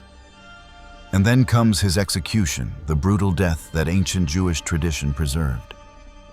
But few texts describe so clearly he is sawn in two with a wooden saw. And finally, there is what many consider the most sacred portion of the entire work, the vision of Isaiah. Here Isaiah recounts a revelation he experienced shortly before his death. He says that while he was prophesying before King Hezekiah, his spirit was lifted up into the heavens. He passed through them one by one, seeing the righteous who had departed, seeing Abel, seeing Enoch, and when he reached the highest realm, he beheld the great glory, the Most High radiant in unimaginable light. Isaiah then heard the divine command the Son to descend into the world, to be born of a virgin, to live among humankind, to die, to rise again, and to return to heaven. It is one of the earliest and most complete descriptions of the journey incarnation. Sacrifice, resurrection, ascension found in ancient literature outside the Bible. The combination of these four elements, history, prophecy, martyrdom, and heavenly vision, makes the Ascension of Isaiah a work both rich and unified, carrying an ancient beauty that no surviving Western manuscript preserves in full. Most striking of all, within the heavenly vision, Isaiah is not only shown the glory and light of God, he also sees the clear tension between two forces moving through the universe, the angels who maintain God's order and the one who rebels, slipping between the heavenly realms to weaken humankind. And it is there at the threshold, where light and darkness meet, that Isaiah witnesses one of the most well-known confrontations in all Jewish and Christian tradition, the heavenly battle between Michael and Satan. Before entering the central scene of the vision, we should go directly into the ancient text itself, the very words Isaiah said he witnessed when he was taken through the heavens. What follows is taken from the public domain translation of Ascension of Isaiah in chapters 7 through 9. Chapter 7. And it came to pass, when I had spoken these words unto Hezekiah the king, that the angel who had been sent to me took hold of my hand and raised me on high into the firmament. And I saw there a throne set in the midst, and on its right and on its left were angels. And they were chanting hymns, and their voices were like those of thousands, and their glory was beyond description. And the angel said unto me, Behold, Isaiah, no man born of flesh has ever ascended to this place before you. And he lifted me up and brought me into the first heaven. And there I saw a multitude of angels, all in form, like flames of fire, yet not consuming. And they all sang with one voice, saying, Glory be to the Most High, who is in the heavens, above the heavens. And the angel who was with me said, These are the angels who watch the world and its order. Chapter 8. And again he took me up into the second heaven, and I saw there a multitude greater than the first, praising the one who is in the highest. And their sound was like the sound of many waters. And he lifted me up into the third heaven, and I saw the righteous from the days of old. I saw Abel, whom the evil one slew. And I saw Enoch, who was taken up and did not taste death. And their garments were whiter than snow and brighter than the sun. And they rejoiced when they saw me, and I rejoiced when I saw them. And again the angel took me up and carried me into the fourth heaven. And there I saw hosts upon hosts, an endless army of angels glorifying him who is in the seventh heaven. Chapter 9. And he took me up into the fifth heaven, and I saw there angels who preside over the elements of the world. They were mighty and terrible, and their countenance like lightning. And he brought me into the sixth heaven, and there I saw angels more glorious than those before. And they did not cease to praise the great glory. But I trembled, for the glory grew greater with every ascent. And when he had raised me to the entrance of the seventh heaven, I heard voices beyond the firmament, voices like thunder and the rushing of mighty winds. And the angel said unto me, Isaiah, behold the angels who stand before the great glory, and behold Michael the great captain who stands at his left. And I trembled exceedingly, for none among the angels in the lower heavens resembles them in glory or in strength. And it is at this threshold where Isaiah stands before the gates of the seventh heaven that he is shown what few mortals have ever been allowed to see, the confrontation between the chief protector of humanity and the ancient adversary of heaven itself. Here begins the account of the great conflict between Michael and Satan. As soon as Isaiah was brought to the boundary of the seventh heaven, where the light no longer shines from one direction but pours out from every side like a living ocean, he felt clearly that he had reached a place the human soul almost never touches. The air around him seemed woven from light, each strand trembling like a silent hymn pulsing through the heavens. The one guiding him bowed slightly and spoke in a deep, warm voice, What you are about to witness is not for mortal eyes. But it has been given to you, Isaiah, so the generations after you may understand the war they cannot see. The moment those words ended, a strange stillness settled over the realm. Not peace, but the silence before a storm, the kind that makes every angel around stop moving as if some immense force was drawing near. Then the light before Isaiah widened like an invisible door being pushed open. From within that light, he saw Michael, not a winged figure like in paintings, but a column of radiant authority, as if every victory of heaven since the dawn of creation had gathered within his stance. He carried no sword, no spear, only a presence that made the whole heaven tremble softly, like a slow breath. Where Michael stood, Isaiah felt time itself pause. It was then he understood why the ancient writings called him the great captain, the one who moves only when commanded by the Lord God. But then, a dark streak slid along the edge of the light like a black spear gliding through a still lake. No sound, no wind, only a freezing cold. Not the cold of winter, but the cold born from the total absence of holiness. The guide whispered, He is here, the one who fell, the one who accuses. the one who cannot bear the glory of the Most High. From that darkness, a figure emerged. No longer an angel as he once was, but still holding traces of the heavenly form like a flame extinguished, yet leaving its shape carved into the ash. It was Samael, the oldest name for the one we know as Satan. Samael spoke, his voice filled with hatred and challenge.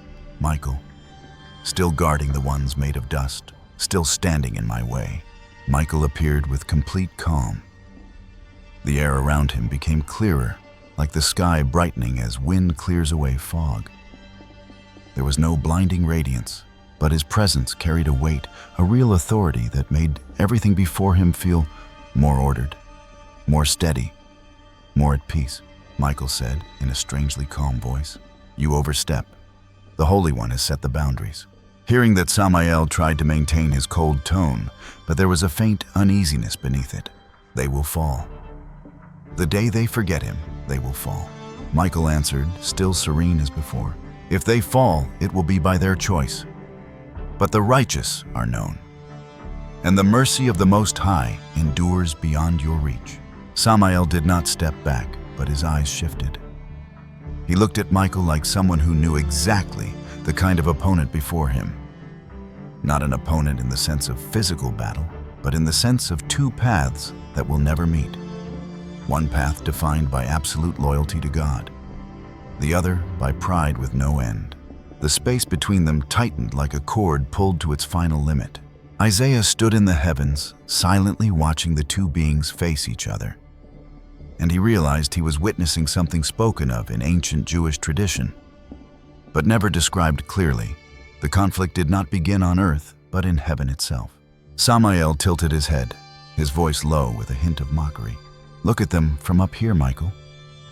They rise, they fall, they forget, they turn away. And when they do, who do you think will claim them?" Michael did not answer immediately. He looked at Samael as someone who had long understood the nature of a being who had lost his way. There was no anger, only the firmness of a commander who knows his mission. The light around Michael thickened, not exploding outward, but gathering as if heaven itself were silently acknowledging his presence.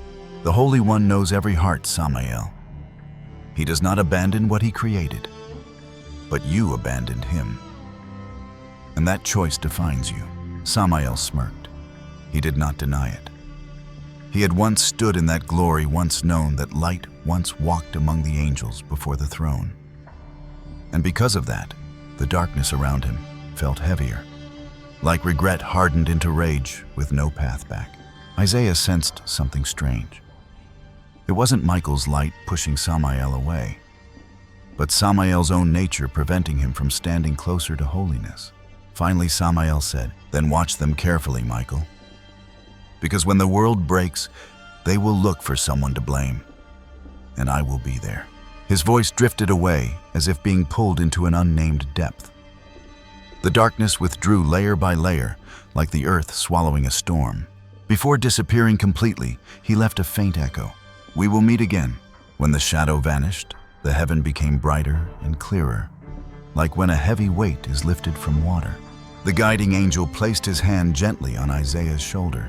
"This is the conflict that shapes the ages. Not fought with steel, but with obedience and pride, with remembrance and forgetting. Every soul feels its echo." Isaiah bowed his head. He understood that he had not merely witnessed a confrontation, but the root of every moral struggle on earth, a struggle that began in heaven long before humanity learned to name good and evil. Indeed, that moment ended faster than any human could imagine. No clashing swords, no exploding light, yet anyone who saw it would know that the encounter was stronger than any battle, because this was a contest between good and evil, between one who remained faithful and one who had gone so far he could never return. But what Isaiah saw that day was only part of the picture. For the conflict among the angels did not end in that high realm. It appears again in many other writings, texts Ethiopia has protected for thousands of years, as though they hold the key to the true history of heaven. In the Ethiopian Bible, there are still records describing other confrontations, fiercer, clearer unfolding in the very holy realm, where one would think only joy and peace could exist. The Battle of the Angels of Punishment in Book of Jubilees. Right after the darkness withdrew and Samael faded from that heavenly realm, Isaiah remained still. He understood that the confrontation he had just witnessed was only the surface of something far greater. A war without swords, without noise, but one that constantly unfolds between loyalty and rebellion, between remembering God and falling into the forgetfulness that darkness plants in the human heart. And that realization leads us to another ancient book preserved in the Ethiopian Bible, a text that was once widely read among early Jewish and Christian communities. This is the Book of Jubilees. Scholars today agree that it was written around the 2nd century BC, more than 200 years before the birth of Jesus. What makes this book unique is that it does not present itself as the writings of a prophet on earth. Rather, Jubilees claims to be a revelation delivered by an angel to Moses during the 40 days he stood upon Mount Sinai. Its original content was written in Hebrew, the sacred language of the Jewish scriptures. Although the Hebrew version disappeared from the Western world, Ethiopia preserved the most complete form of the book in Ge'ez, translated directly from the ancient original, untouched by later theological edits. This fact startled archaeologists. When the Dead Sea Scrolls were discovered in 1947, amidst hundreds of ancient manuscripts, scholars found 15 different copies of the Book of Jubilees. This proved two things. First, the ancient Jewish community considered Jubilees significant, not marginal. Second, its teachings had a far wider presence than Western church history ever acknowledged. More surprisingly, when one reads the book carefully, it becomes clear that Jubilees speaks openly about the heavenly hierarchy. The angels of creation, the angels who govern time, the angels who oversee nature, and most striking of all, the angels of punishment, the heavenly beings God sends to restore moral order on earth. These descriptions were far too detailed compared to the simplified view of angels later adopted by Western theology. And so, over the centuries, Jubilees was gradually removed from the Roman Greek biblical tradition. But in Ethiopia, the story took a very different path. The Ethiopian Orthodox Tewahedo Church has always considered Jubilees a sacred and authoritative book. They believe the angel truly spoke to Moses. And to them, this text, like the Book of Enoch, is a key needed to understand the fuller history of the heavenly realm. Most striking of all is the fact that the contents of these two books match in ways that are almost uncanny, even though they were written at completely different times and in entirely separate contexts. And just like the Book of Enoch, the Book of Jubilees is not merely an ancient text. It is a doorway back to a time when heaven and earth were still intertwined in a visible way.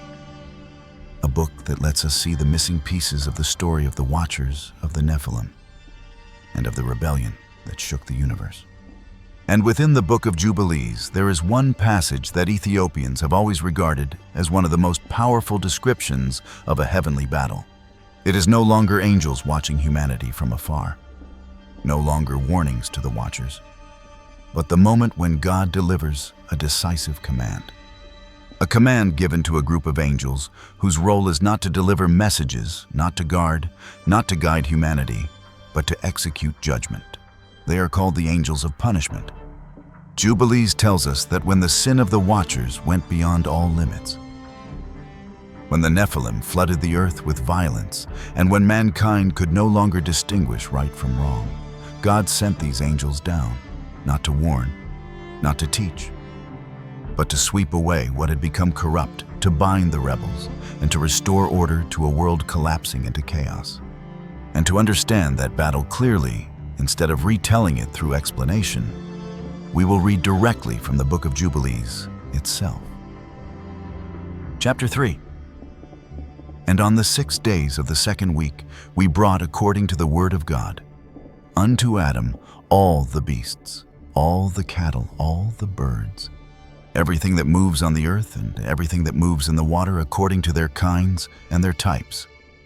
The beasts were brought on the 1st day, the cattle on the 2nd, the birds on the 3rd, all creatures that walk upon the earth on the 4th, and those that move in the water on the 5th. And Adam named them all by their respective names, and as he called them, so was their name.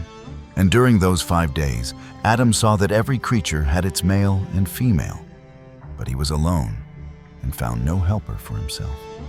And the Lord said to us, "It is not good that the man should be alone. Let us make a helper suitable for him." And the Lord God caused a deep sleep to fall upon him, and he slept. And he took one rib from among his ribs, and that rib became the origin of the woman. God built up the flesh in its place and formed the woman. And he awakened Adam out of his sleep, and on awaking he rose on the 6th day. God brought the woman to him, and he knew her and said, "This is bone of my bones and flesh of my flesh. She shall be called my wife, because she was taken from her husband. Therefore shall man and wife be one, and a man shall leave his father and mother and cleave to his wife, and they shall become one flesh." In the 1st week, Adam was created, and in the 2nd week, God showed the woman unto him. And for this reason the commandment was given concerning their purification 7 days, for a male, twice 7 days for a female. After Adam had completed 40 days in the land where he had been created, we brought him into the Garden of Eden to till and keep it. But his wife was brought in on the 80th day, and afterward she entered the Garden of Eden. And for this reason the commandment was written on the heavenly tablets concerning the woman who gives birth if she bears a male. She shall remain in her uncleanness 7 days and 33 days in the blood of her purification. She shall touch no holy thing, nor enter the sanctuary until these days are accomplished. But if she bears a female, she shall remain in uncleanness 2 weeks and 66 days in the blood of her purification in all 80 days. And when she had completed these 80 days, we brought her into the Garden of Eden, for it is holier than all the earth besides, and every tree planted in it is holy. For this reason it was ordained concerning her who bears a male or female child that she should touch no hallowed thing, nor enter the sanctuary until the prescribed days are fulfilled. This is the law written for Israel, that they should observe it all their days.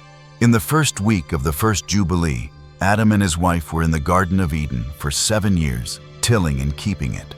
He worked and protected the garden from birds, beasts, and cattle, gathered its fruit, ate, and set aside the rest for himself and his wife. When the 7 years were completed, exactly 7 years in the 2nd month, on the 17th day, the serpent came and approached the woman and said, "Has God commanded you, saying, 'You shall not eat of every tree of the garden?' And she said, 'We may eat of all the fruit of the trees, but of the fruit of the tree in the midst of the garden God has said, You shall not eat, neither shall you touch it, lest you die.' And the serpent said, 'You shall not surely die, for God knows that on the day you eat it, your eyes shall be opened, and you shall be as gods, knowing good and evil.' And the woman saw that the tree was pleasant to the eyes, and good for food, and she took and ate. Then she covered her shame with fig leaves and gave to Adam, and he ate. His eyes were opened, and he saw that he was naked. He took fig leaves, sewed them together, and made an apron, and covered himself. God cursed the serpent, and was angry with it forever. He was angry with the woman for listening to the serpent. I will greatly multiply your sorrow and your pains. In sorrow you shall bring forth children, and your desire shall be to your husband, and he shall rule over you. And to Adam he said, Because you listened to your wife and ate of the tree, cursed is the ground for your sake. Thorns and thistles shall it bring forth. You shall eat bread in the sweat of your face until you return to the earth, for dust you are, and to dust you shall return. And he made coats of skin and clothed them and sent them forth from the garden. On the day Adam went out, he offered incense and spices as a sweet offering at sunrise. On that day, the mouths of all beasts, cattle, birds, and all that moves were closed, so that they could no longer speak, for they had all spoken one language before. God sent out of the garden all flesh, each to its appointed place, and to Adam alone he gave coverings for shame. It was written on heavenly tablets that all who know the judgment of the law should cover their shame and not uncover themselves like the Gentiles. On the new moon of the 4th month, Adam and his wife left the garden and dwelt in the land of Elda. Adam called his wife's name Eve. Chapter 4. And in the 3rd week, in the 2nd Jubilee, she gave birth to Cain, and in the 4th, she gave birth to Abel, and in the 5th, she gave birth to her daughter Awan.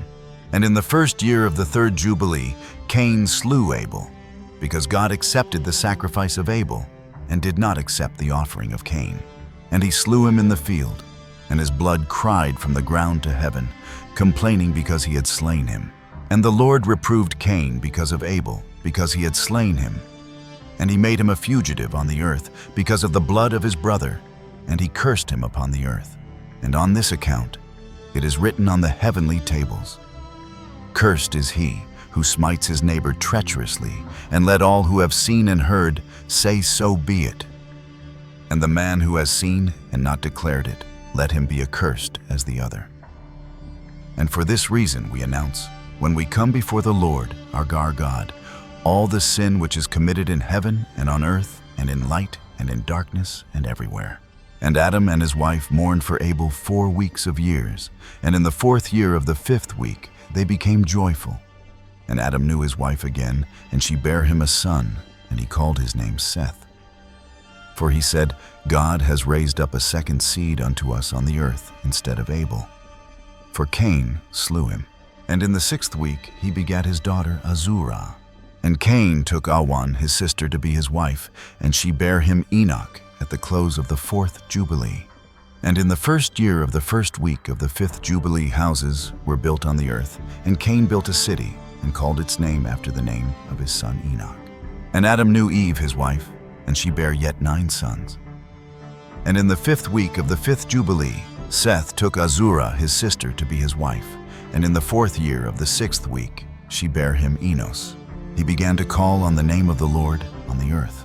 And in the 7th Jubilee in the 3rd week, Enos took Noam his sister to be his wife, and she bare him a son, in the 3rd year of the 5th week, and he called his name Kenan.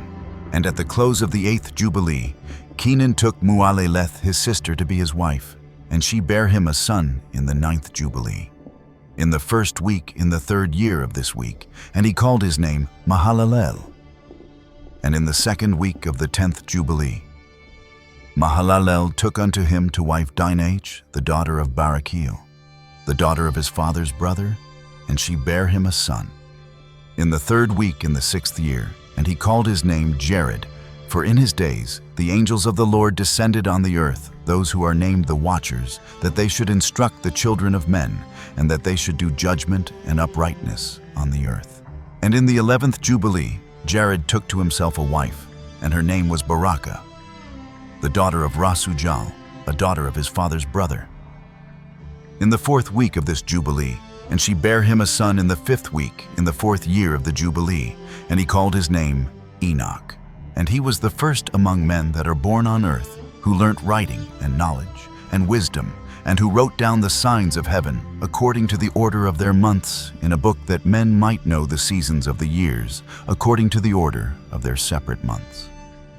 And he was the first to write a testimony, and he testified to the sons of men among the generations of the earth, and recounted the weeks of the Jubilees, and made known to them the days of the years, and set in order the months, and recounted the Sabbaths of the years, as we made them known to him.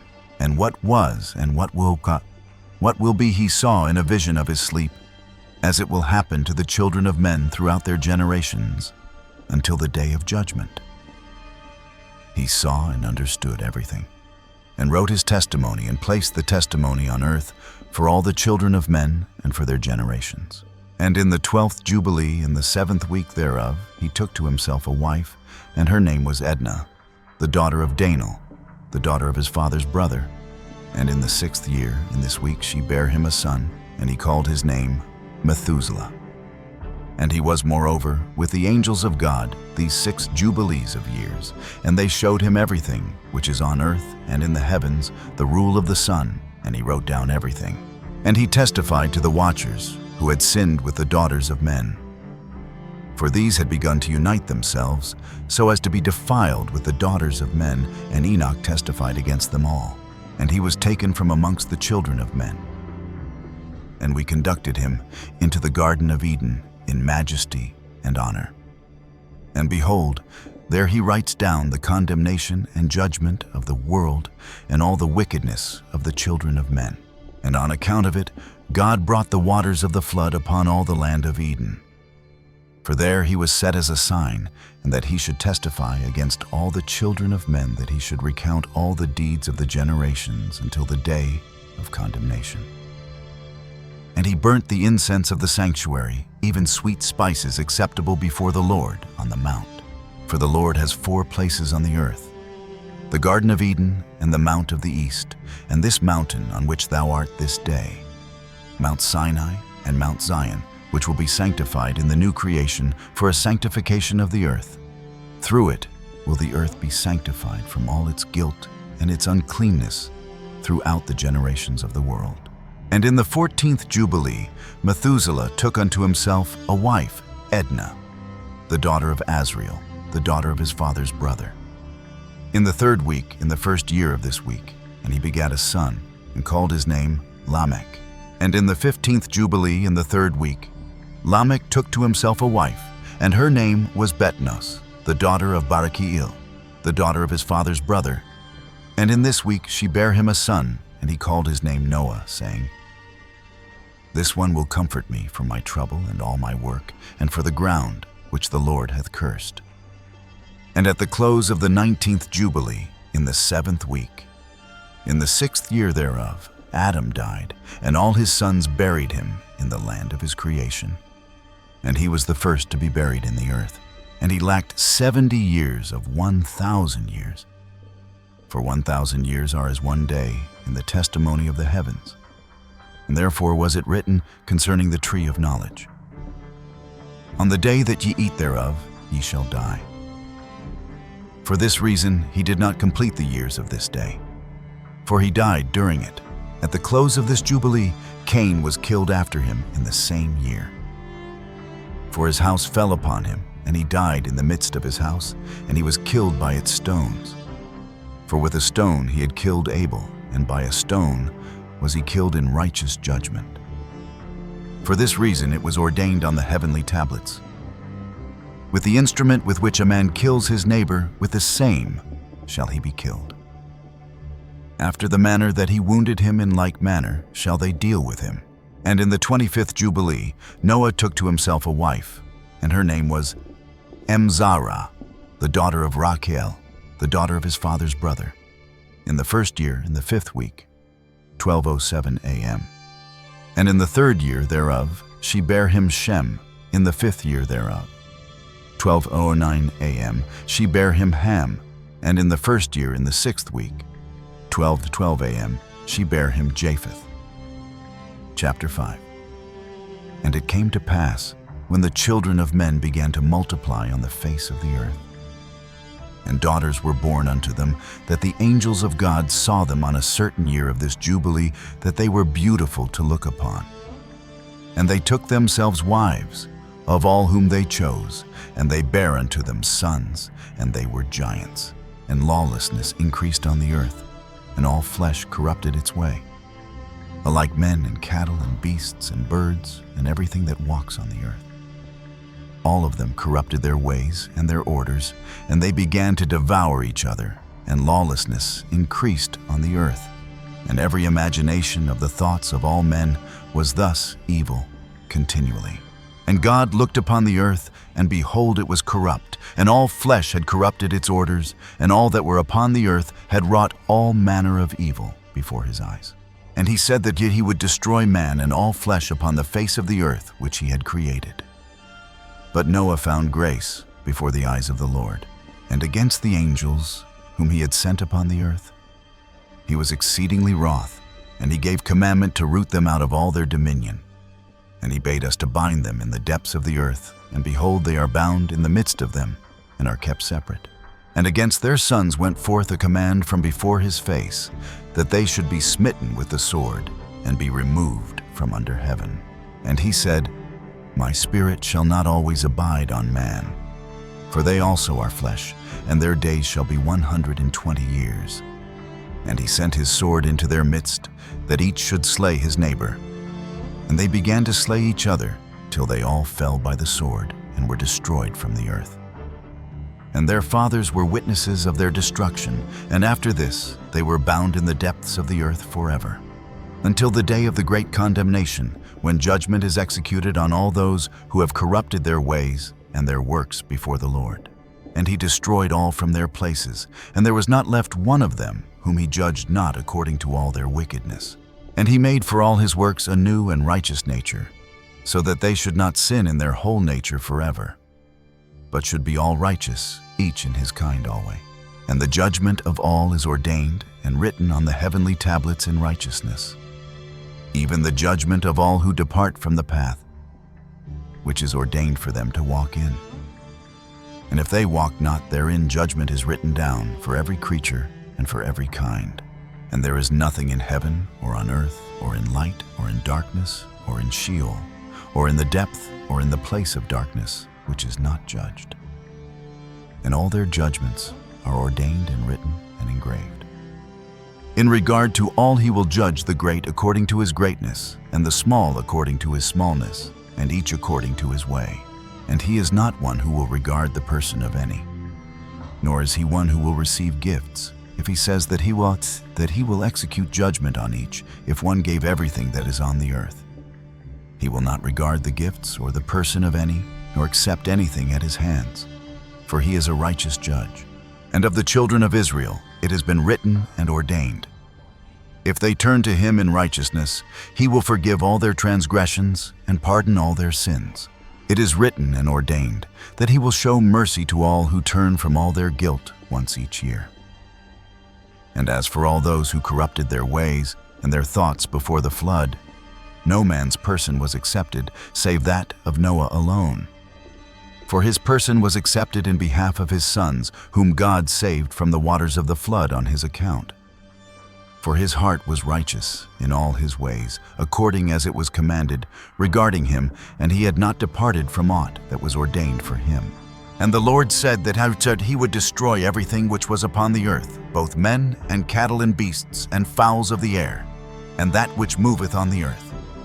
So when the sins of mankind and the rebellion of the fallen angels could no longer be tolerated, God issued his command of judgment. The moment that command went forth, the heavens shifted into a different tone.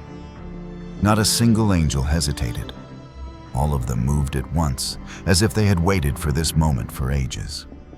But this time it was not Michael, it was not Raphael. In the book of Jubilees, the heavenly host chosen for this mission carries a unique name, the angels of punishment. They were appointed to extinguish the chaos created by the Watchers, and to end the brutal reign of the Nephilim upon the earth. The world below was terrifying. The ground shook under the weight of violence. The Nephilim roared, tearing apart anything in their path. Villages were split open. Forests fell in seconds. But the moment the light of the angels of punishment touched the earth, the entire world reacted. The Nephilim creatures feared for their strength, their rage, their seeming invincibility, suddenly panicked. They turned on each other, fighting, biting, trampling. Every blow against the ground sent tremors across the valley. The remaining giants hurled themselves toward the heavenly host. But that was their first mistake, and their last. One Nephilim charged forward, and the leading angel lifted a hand as if severing an invisible thread. The giant collapsed instantly, his entire body trembling, stripped of all its power. The others screamed even louder. They collided with one another, smashing through stone and soil, scrambling like beasts trapped in their own madness. Their sins consumed them faster than any blade could. Meanwhile, the angels of punishment moved forward slowly, steadily. Every step they took ended another pocket of chaos. The monstrous army that once terrified the earth was breaking apart, gasping for its final breaths. The battle ended faster than humanity could have imagined. Somewhere above, the Watchers looked down in despair. These were the angels who had taught humankind war, sorcery, perversion, and every forbidden knowledge. The same angels who once stood in glory, now trembling before judgment. Their pride was gone. Their excuses were gone. Only fear remained, fear that rebellion always tries to hide. And as the book of Jubilees records, when the hour of judgment arrived, the angels of punishment bound them and dragged them into the deepest part of the earth, where they will remain until the final day. From that moment on, the power of the Watchers was completely extinguished, and the Nephilim survived only as a memory carried by the ruins of lost civilizations. But the story of the heavenly realm does not end with this act of judgment. Every age has its own kind of battle, not fought with swords or spears, but in the struggle between good and evil, between the guidance of angels and the forces that seek to pull humanity away from God. And as the centuries passed, Ethiopia preserved another ancient text that shows this battle did not stop. It continued, no longer centered on Watchers or Nephilim, but unfolding right in the midst of human life, among kings, within prayers, and through the direct intervention of angels. The spiritual war around King Solomon in the KEBRA NAGAST. After the age of the Watchers and the Nephilim, when the earth slowly recovered from the ruins of a chaotic era, the involvement of heaven did not come to an end. New generations still faced their own trials, trials that no longer came from giants or rebellious angels, but from the human heart and from the power that people held in their hands. And among all the stories preserved in Ethiopia, none illustrates this more clearly than the KEBRA NAGAST, the sacred text that tells the story of King Solomon, the man regarded as one of the wisest rulers God ever gave to humanity. In its pages, angels do not appear to command storms or perform mighty signs. They appear as guardians of God's order, watching every decision a king makes and intervening at the turning points of a nation's destiny. The KEBRA NAGAST says that from the time Solomon was a child, he believed deeply in God and prayed every single day. And even after he became the king of a mighty nation, Solomon would stay awake long into the night to pray. He asked God for wisdom, not so he could dominate other nations, but so he could distinguish right from wrong. So he could hear what came from heaven and recognize the deceit that evil and human desire tried to place before him. And because of that faithfulness, from the moment Solomon took the throne, God placed beside him a guardian angel. Chapter 32. And Solomon answered the queen and said, "By the power of God you have spoken with wisdom, O queen, and all your words are true. For nothing in this world can stand against the will of God." And God gave Solomon wisdom and great understanding and a heart broad as the sand on the shore of the sea. Solomon did not seek after gold or silver or any possession, but he sought wisdom so that he might judge the people of God in righteousness. And the queen marveled at the wisdom of Solomon. And she said to him, "How wonderful is the wisdom that God has given you. Blessed are you, O king, and blessed are your people who live under your just rule." Chapter 33. And Solomon spoke with her about all the matters she carried in her heart, and she marveled greatly at everything she heard. And Solomon prayed until the morning. And an angel of God came to him and said, "Be strong, O king, for God has heard your prayer." And when the queen saw how Solomon prayed and how sincerely he sought wisdom from God, her heart was deeply moved. And she said, "Happy are you, O Solomon, for your wisdom is not of men, but comes from God who dwells in heaven." And the angel of the Lord remained with Solomon, guiding his heart in judgment and strengthening his understanding in all matters concerning the kingdom. And the strangest part of the story in the KEBRA NAGAST is the silent presence of the angel standing beside King Solomon. No one could see him yet. Whenever the king had to judge a difficult case, people could always sense that something unusual was taking place, as if a wisdom not belonging to any human mind was guiding every word of his verdict. Once two families came before the royal court in conflict. Their voices overlapped contradiction upon contradiction, each one clinging to what they believed was their own truth, unwilling to give way. The officials standing beside Solomon were at a loss. They knew this was not a matter that could be resolved by ordinary reasoning. Solomon listened for a long while. Then he gently lowered his head. No one knew what he spoke within his heart, only that his face became strangely calm as if he had already seen the answer before anyone else had even understood the question. A moment later, Solomon asked only one question. Just one, yet it silenced both families at once. The entire chamber fell so still that the sound of each person's breathing could be heard. And then the truth revealed itself in a way that was frightening in its simplicity. What they had tried to hide for so long was uncovered in a single moment. An elder who had been standing in the corner of the room looked at the king for a long time, then spoke softly, as if afraid to break the solemnity of what had just occurred. "This is a gift that God has granted to the king." From that day on, the people of Jerusalem whispered among themselves that whenever Solomon passed judgment on matters beyond the ability of ordinary men, surely the heavens were standing very near to him. Not through anything strange or spectacular, not through any unusual sounds or signs, but through a clarity that caused the hearts of people to grow still as soon as they stood before him. The KEBRA NAGAST tells that such intervention happened many times. There were cases that had dragged on for months with no way out. Yet the moment Solomon entered, every knot seemed to loosen one by one. He was never hurried, never angered. He simply prayed in silence, and then delivered a judgment so precise that even the most stubborn hearts were forced to accept it. That angel never appeared through form or speech. He was present through awareness, through righteousness, and through the ability to see the inner nature of every matter before a single word was fully spoken. And it was this that turned the story around King Solomon into a different kind of battlefield. Not a battlefield of swords and weapons, but one of wisdom and moral clarity. There, the angel stood with the king against the schemes, the ambitions and the temptations that any ruler might have fallen into had he not been kept under the protection of God. The Queen of Sheba and the quiet intervention of the angel. In the KEBRA NAGAST, the journey of the Queen of Sheba to meet Solomon is not only a story about two kingdoms. It is also a sign that the heavenly realm has always watched over those who sincerely seek the truth. It is said that from the distant land of Saba, the Queen of Sheba heard of Solomon's wisdom so often that her heart could no longer remain at rest.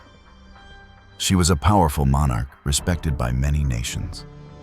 And yet, despite her victories and wealth, she still felt an emptiness within, as if the wisdom passed down from generations of rulers was not enough to answer the deepest questions in her heart.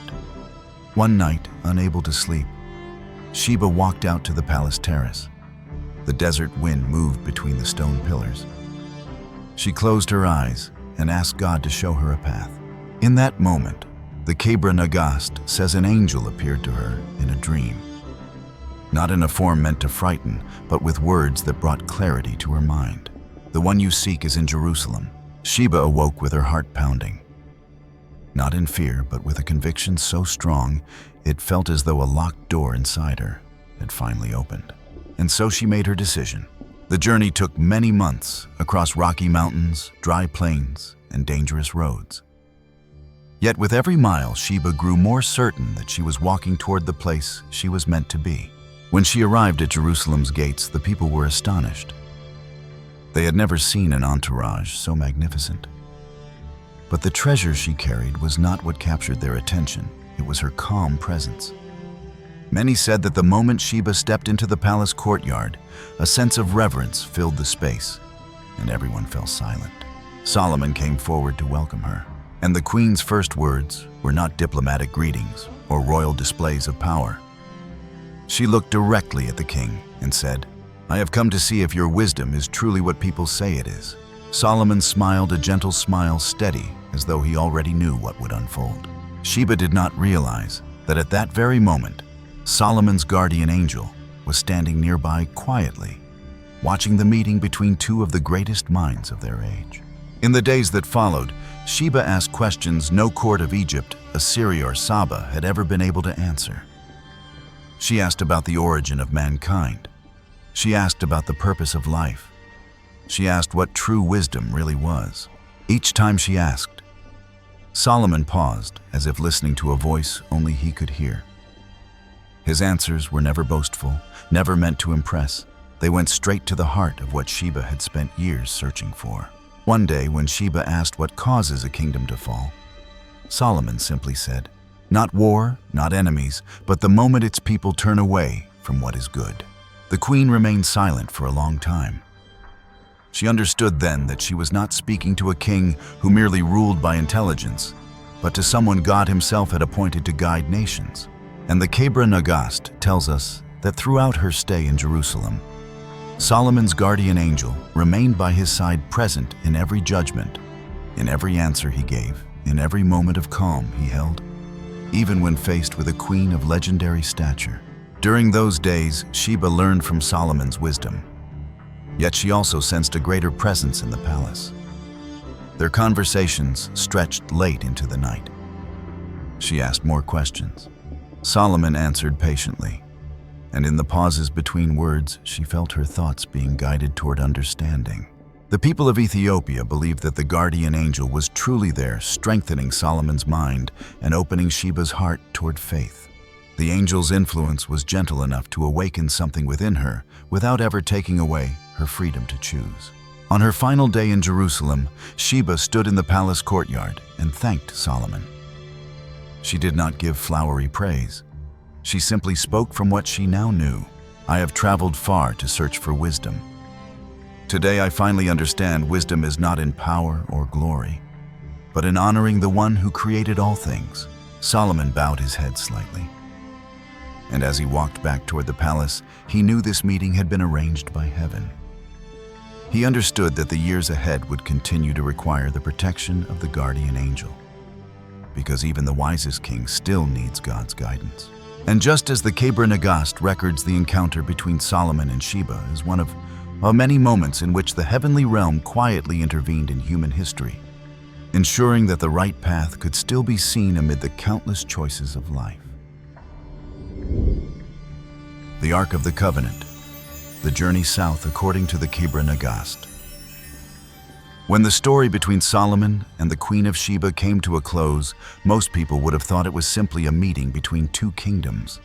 But in Ethiopian tradition, that moment opened an entirely new chapter in the sacred history of humankind.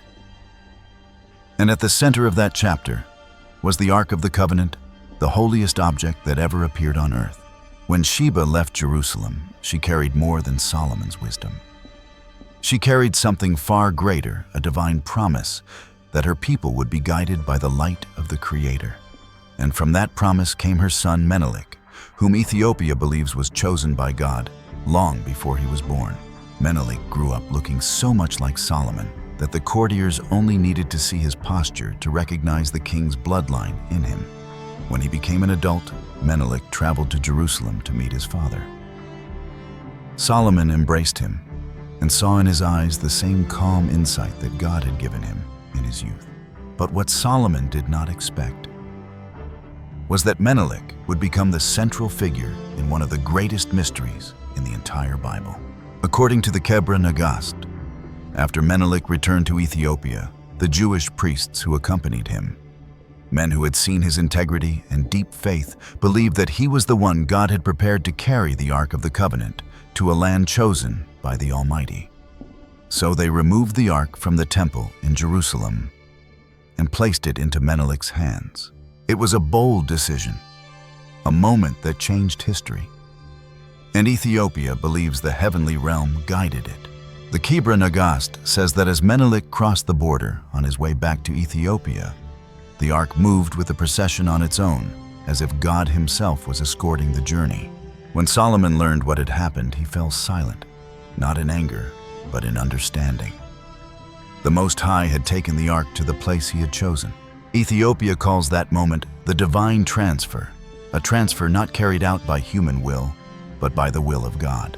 When Menelik arrived in Aksum, the Ark was placed in a holy sanctuary, and from that day until now, for more than 3,000 years, Ethiopia believes they have been entrusted with guarding the most sacred object of the Bible, not a legend, but a real covenant between God and a people in the eastern corner of Africa. And even today, in the city of Aksum, there is a chapel guarded day and night. Only one man is allowed to see the ark, the guardian monk who watches over the holy relic until his final breath. Many have asked, why would God bring the Ark of the Covenant to Ethiopia? The KEBRA NAGAST answers in a quiet but weighty way. Because the Lord has chosen that place for his name to be honored through all generations. And so the story of Solomon and SHEBA is not merely the story of two rulers meeting. It is the beginning of the journey of a sacred relic to the land God appointed a place where history, faith, and the heavenly realm continue to meet on Ethiopian soil. When the Ark of the Covenant left Jerusalem and moved southward, Ethiopian tradition teaches that the heavenly realm opened a completely new path for the people of that land. From the moment the sacred object was placed in the sanctuary at Exum, Ethiopia, stepped into a different chapter of its history. From an ancient kingdom on the Horn of Africa, they became the nation entrusted with a covenant that began in the days of Moses, a covenant they regard as the breath of their spiritual identity. From that moment on, Ethiopians believed that preserving the ark was not merely about stone walls or ancient rituals. It required a person. Someone whose reverence and loyalty were strong enough to stand between the sacred object and the passage of time. And so, through the generations, whenever one guardian reached the end of his life, another was chosen quietly, fully, and with absolute devotion. That role became the most sacred responsibility in Ethiopia. He became the gatekeeper between humanity and the covenant of God. He did not need a royal title or earthly authority, because the task itself carried a weight greater than any throne. Ethiopians call him by a simple name, yet that name carries the heritage of 3,000 years. The guardian monk, the lifelong keeper of the Ark of the Covenant. From the moment he stepped inside the chapel where the ark is believed to rest, he understood that he had entered a path with no return. A path not meant for display, but for devotion. He lived in a small enclosure around the sanctuary, reading ancient hymns in Ge'ez, praying from before sunrise until night settled over the roof, and treating each breath as an answer to the covenant between God and humanity. And that devotion is the very reason many say that if anything has allowed a nation to endure thousands of years of turmoil, it is the unwavering loyalty of men like this guardian. For more than 3,000 years, the Ark has not lived as a myth or a distant legend within Ethiopian memory. It has remained a part of their living history. And strangely enough, the deeper one travels into Axum, the more it feels as though the story is not a legend at all, but a historical stream preserved with extraordinary care. Scholars from Europe, the Jewish world, and even Oxford have all written the same thing after visiting Axum. Although no one is allowed to see the sacred object directly, the traditions, the rituals, and the ancient writings all suggest that Ethiopia has guarded something significant for far too long for it to be imaginary. Ge'ez manuscripts written as early as the 4th century state clearly that the Ark has been in Axum since the days of Menelik. And remarkably, these manuscripts exist nowhere else on earth. They have been preserved as though every line carries the weight of an entire people. Archaeologists who studied the ancient ruins of Axum have also recorded the remains of an unusually old religious structure, built in a style unlike any other Ethiopian building from the same era. Its stone foundations lie near the Chapel of Mary of Zion, the place believed to house the Ark. Many archaeologists believe these ruins come from an ancient temple, originally used to hold the sacred object before the present sanctuary was built. None of this proves with absolute certainty that the Ark is in Ethiopia, yet, together, these traces point in a single direction. This story cannot be dismissed as mere legend. It has origins, evidence, and historical continuity strong enough to survive for thousands of years without fading away. What strengthens Ethiopia's tradition even more is the way they protect the Ark. There is no parade, no attempt to turn it into a tourist attraction or a tool of political power, only a humble sanctuary, a guardian who dedicates his life to it, and a nation that believes God placed this responsibility on their shoulders. Perhaps that humility is the most powerful proof of all. A story that has endured for 3 millennia without separating from Ethiopia's spiritual life. a sacred object no other nation dares to claim, except one that truly believes it was chosen. And if the Ark of the Covenant still exists somewhere on earth, the only place where its story remains unbroken is Ethiopia. And from this point, Ethiopia's story opens into an entirely new direction. If a nation could guard the Ark of the Covenant for more than 3,000 years, then another question naturally appears. What else have they preserved that the rest of the world has lost? Across its mountain monasteries carved from stone in ancient libraries, hidden far from the noise of civilization, Ethiopia still keeps manuscripts that vanished everywhere else. Texts once considered too difficult, too mystical, or simply left out of the Western canon of 66 books.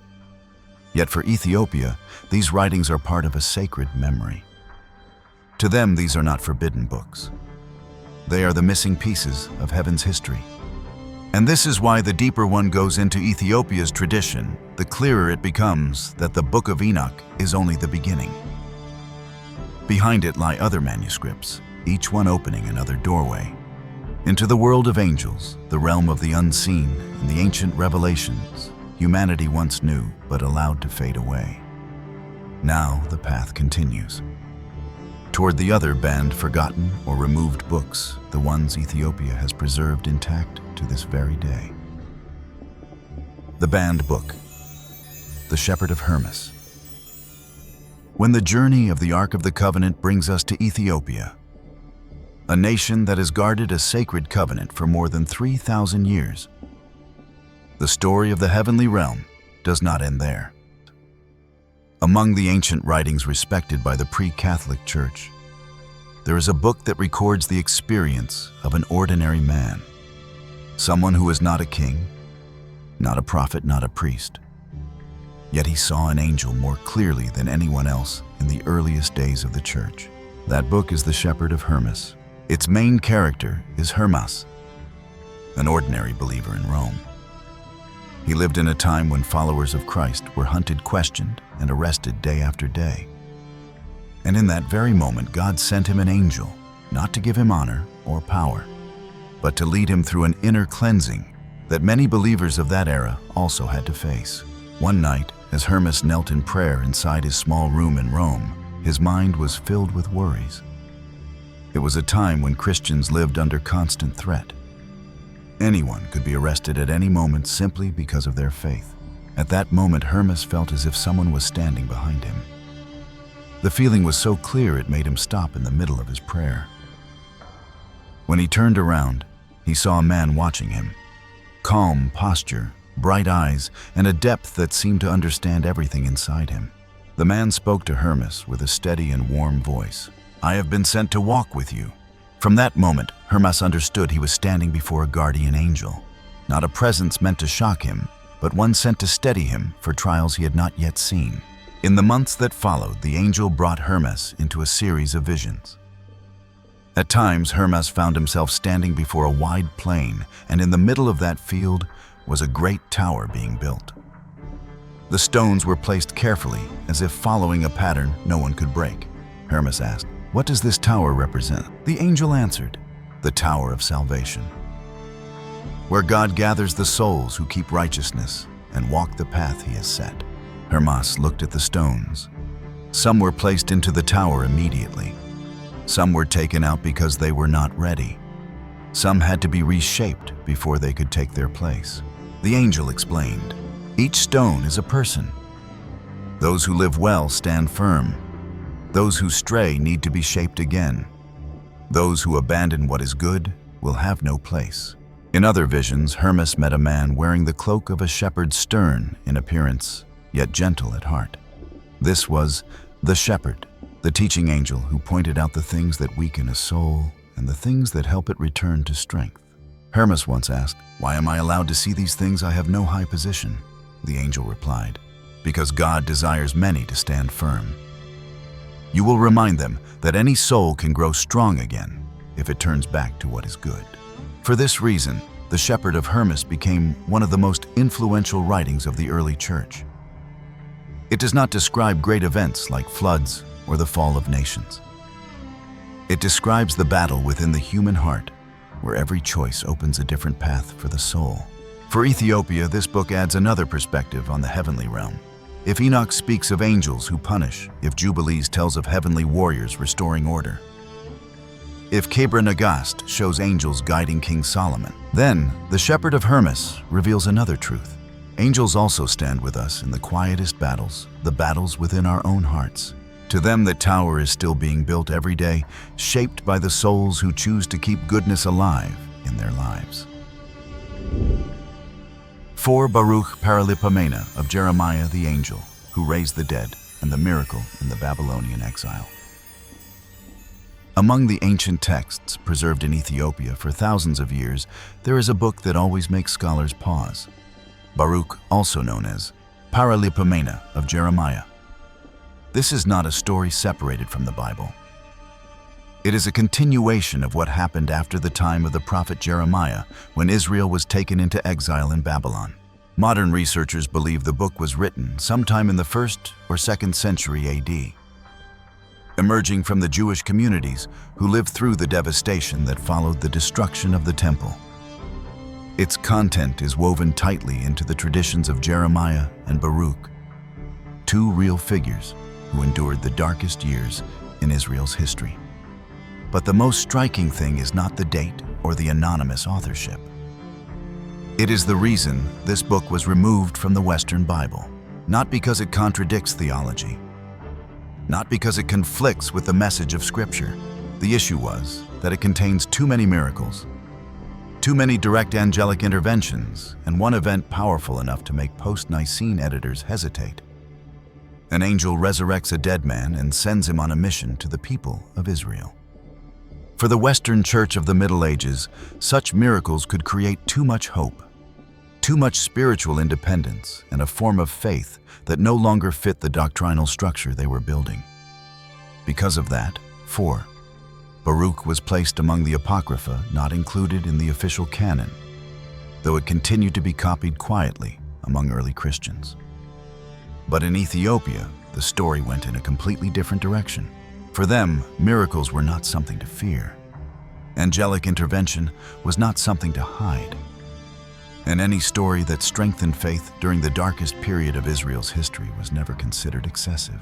So the Ethiopian Orthodox Church kept 4 Baruch as a natural part of its sacred tradition, placing it alongside Enoch, Jubilees, and other ancient texts that the Western world eventually set aside.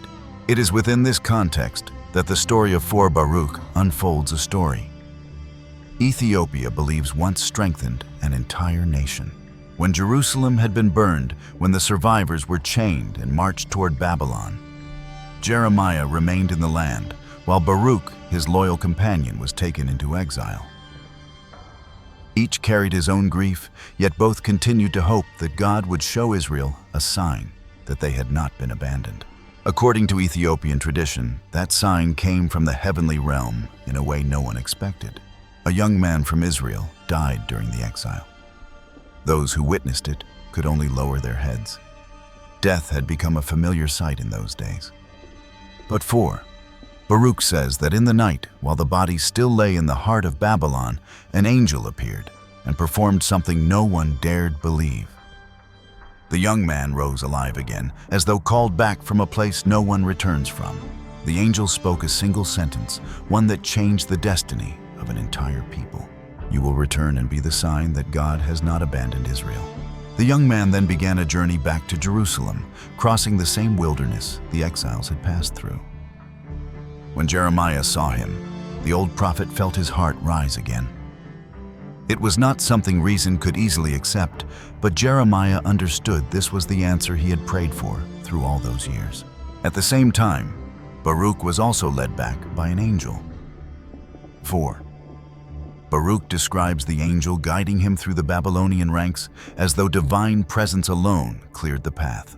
When Baruch reached Jerusalem and saw Jeremiah again, they embraced at the city gate. It was more than a reunion of two men. It was the return of a faith that once seemed broken, restored by the direct intervention of God. For Ethiopia 4, Baruch is not just an account of miraculous events. It is evidence that angels do not only fight in the heavenly realm. They walk among people who feel forgotten, people in exile, people losing hope, people trying to hold on to goodness in a harsh world. If Enoch speaks of angels who carry out judgment, if Jubilees speaks of heavenly hosts restoring order, if KEBRA NAGAST speaks of angels guarding King Solomon, then 4. Baruch speaks of an angel lifting a man from his own grave to declare hope remains, and God is still at work. For Ethiopia, that is the deepest truth, not the grand battles, but the moment a single soul is saved to remind the world that the covenant of God is never broken. The Ethiopian books of moral warfare and angelic justice. Among the ancient texts preserved in Ethiopia for centuries, there are 3 books that stand entirely apart from anything found in the Western biblical tradition: 1st Maccabean, 2nd Maccabean, and 3rd Maccabean. Many outside Ethiopia mistakenly assume they are versions of the Catholic Maccabees, but these works share no connection at all. They belong to a different world, a different history, a different theology, and a different spiritual struggle. Scholars believe the Maccabean texts were written between the 3rd and 5th centuries AD, during a time when Jewish and early Christian communities in Northeast Africa were living under rulers who tried to replace their faith with state-sponsored idolatry.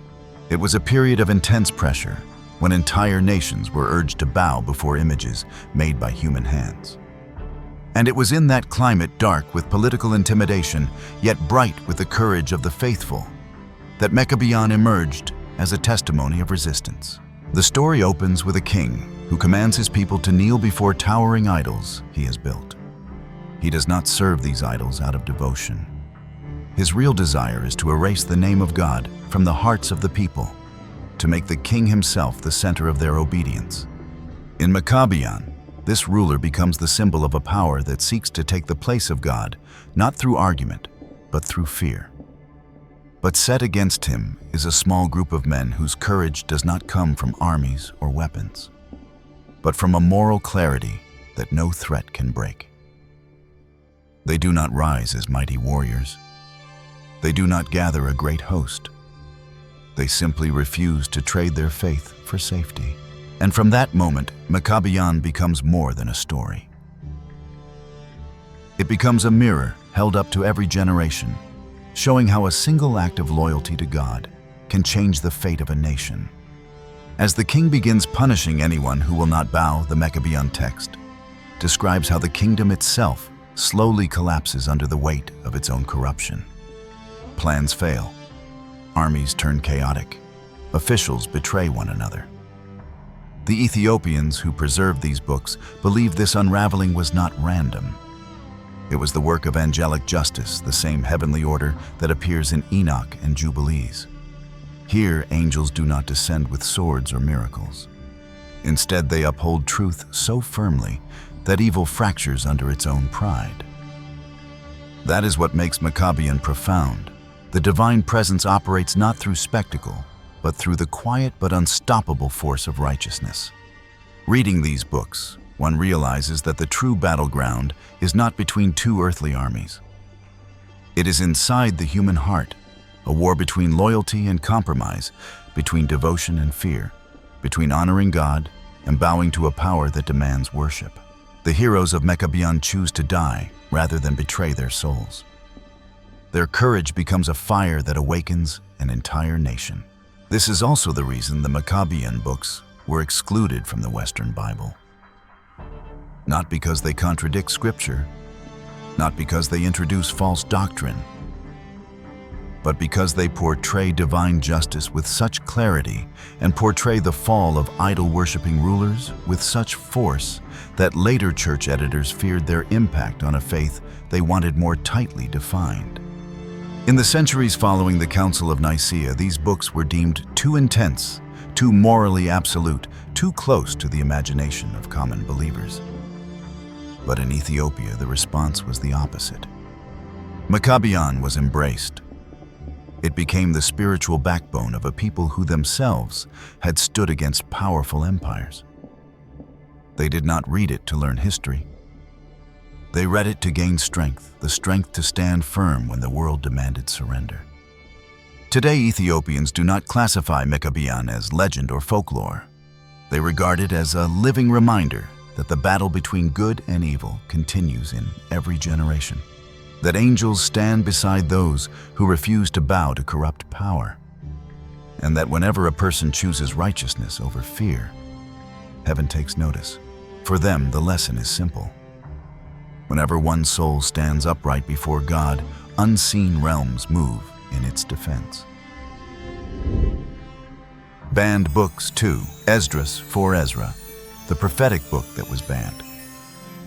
Among all the forbidden books removed from the Western Bible, few carry the same depth of sorrow and prophetic weight as Tafun Esdras, also known as For Ezra in the Ethiopian and Jewish traditions. If the Maccabean books describe the moral battles within each human being, then too, Esdras turns to the greatest questions humanity has ever asked. Why does God allow evil to exist? Why do the righteous suffer, and why do violent empires sometimes seem to prevail? The book was written near the end of the 1st century, right after the temple in Jerusalem was destroyed by the Romans in 70 AD. It was a moment when the Jewish people felt as if the entire world had collapsed, their covenant shattered, and God had fallen silent.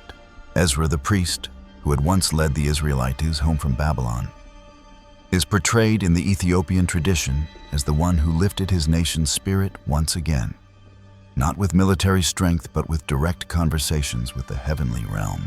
According to 2 Esdras, in the midst of overwhelming despair, Ezra cried out to God with questions the entire nation carried in their hearts. After days of prayer, an angel appeared and called Ezra by name calm, steady as if opening a door into the deeper story of divine justice. The angel's name was Uriel. He did not appear to offer empty comfort. He did not pretend Jerusalem had not fallen. He came to lead Ezra through visions of the future. Visions Ethiopia believes were given not only for Israel, but for all humanity. Ezra asked, "Why must the righteous suffer more than the wicked?" Uriel took him to the bank of a river where a tree grew out of solid rock. He told Ezra to look at the roots. Ezra noticed the roots reached deep into hidden cracks that no human eye could see. Uriel said, "You see only the surface, but God sees what is hidden, and in every life He leads the soul to the place He intends." Ezra asked again, "Then why was the temple destroyed? Why must the people suffer like this?" The angel led him up a high mountain and showed him a city in the age to come stronger, brighter, and free from the sin that had led Israel to ruin. Uriel said, "What has fallen was built by human hands. But the city you saw, that is what God prepares for those who remain faithful." The visions of 2 Esdras deepen, a river of fire cleansing injustice, a sun given authority to judge the nations, a day when every kingdom sees God's justice revealed in full. But the most controversial part, the reason the book was banned, comes near the end. Ezra is commanded to rewrite the entire scriptures after the destruction of the temple. According to the Ethiopian text, he was told to produce 94 books in 40 days, 24 books for the whole nation, which became the Hebrew Bible, and 70 books reserved for those who seek deeper knowledge. These 70 books included Enoch, Jubilees, Maccabean, and other heavenly writings that Western Christianity gradually abandoned. This single detail forced the Western Church to exclude 2 Esdras, because if it were accepted, it would raise unavoidable questions. Where are the 70 books? Who is allowed to read them? And why would God provide deeper revelation to a chosen group? Ethiopia, however, embraced the text without hesitation. To them too, Esdras is a beacon for nations who have lived through collapse and exile. They see Uriel not merely as an angel of judgment, but as an angel of perseverance, reminding a broken people that even when the world falls apart, God is still writing His story. Today, when reading 2 Esdras in the Ethiopian Bible, people do not only see apocalyptic visions, they see something familiar, a suffering man trying to understand the will of God, and an angel patiently guiding him back to faith. In this book, the angels do not appear only in swords and battles like in Enoch, nor solely in a king's decisions like in KEBRA NAGAST, nor as teachers of spiritual discipline like in HERMAS. In 2 Esdras, an angel, appears in the most human moment of all. The moment a believer asks, "Why is this happening?" And Uriel answers with the patience of heaven, with clarity that does not force, with compassion for a soul searching for direction. Ethiopia preserves this book for one simple, powerful reason. In the darkest hour, God sent an angel to say faith is not finished. The Book of Adam and Eve. The first battle between humanity and Satan. Among all the books removed from the Western canon, the Book of Adam and Eve is the one Ethiopia considers essential for understanding the very first days of mankind. If Enoch speaks about the rebellion of the angels, if Jubilees describes the heavenly hosts restoring order, if KEBRA NAGAST tells of an angel guarding a kingdom, then the Book of Adam and Eve leads us back to the beginning, where humanity first faced the deception of Satan and first experienced the guidance of an angel who helped them stand again outside Eden. This text is ancient. Many scholars believe it was written sometime between the 1st century BC and the 3rd century AD, built upon Jewish oral traditions that survived long before the exile. Ethiopia preserved the full Ge'ez version to this day, while the West removed it mainly because the book describes in vivid detail how Satan repeatedly interfered with Adam and Eve and how angels appeared to guide, protect, and teach them to stay firm after their separation from Eden. The story begins the moment Adam and Eve step outside the garden. The gate of Eden closes behind them. The flaming sword of the guardian angel shines, and the world stretches out before them, vast, harsh, and unfamiliar. Adam collapses under the weight of a sorrow he cannot express. He feels the sting of the earth, the cold wind, and the darkness of night, things he had never known before. Eve trembles as well, not from fear of nature, but from the burden of guilt that seemed to distance her from the presence she once knew. At that moment, according to the Ethiopian text, an angel was sent to comfort them. The angel told Adam that the Creator still watched over them, that even though they had left Eden, the covenant had not vanished, and that Adam must rise again because his journey was not yet over. Those words became the first step of humanity outside the garden. From that moment on, the battle between humanity and Satan officially began. The Book of Adam and Eve describes how Satan never ceased after the temptation in Eden. He sought to break Adam's spirit to cloud Eve's faith and used every chance to pull them away from God. At one point, Satan appeared as a radiant angel, trying to lure them into returning to Eden by a false path. Adam believed the light for a moment, but the true angel appeared immediately, protecting them and exposing the deception. The angel told Adam that a human soul can recognize what is true when it keeps its heart steady before God. These details made the book too bold for the Western Church. Satan appears too clearly, angels appear too frequently. Their role is too close, too active, too intimate in the daily struggles of Adam and Eve. But Ethiopia understood the value of these details. To them, this book explains the sorrow of humanity after the fall, and the truth that angels guard the path back toward God. The text says the angel taught Adam to pray, taught him to fast, and assured him that every tear he shed was recorded in heaven. When Adam collapsed in despair, the angel lifted him up, telling him that the time of restoration had already been appointed. Throughout the narrative, the angel's presence feels near like a quiet companion, keeping Adam from sinking into his own grief. For Ethiopia, this is the heart of the book. Enoch speaks of angels who strike down rebellion. Jubilees speaks of angels who restore order to the world. KEBRA NAGAST speaks of angels who guard kings and nations. But the Book of Adam and Eve shows that angels also stand beside humans in their weakest moments, when the greatest battle is not in the heavens, but inside a soul that has just lost Eden.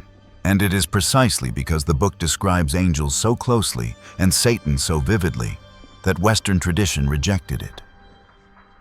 Ethiopia, however, preserved it as part of their sacred heritage.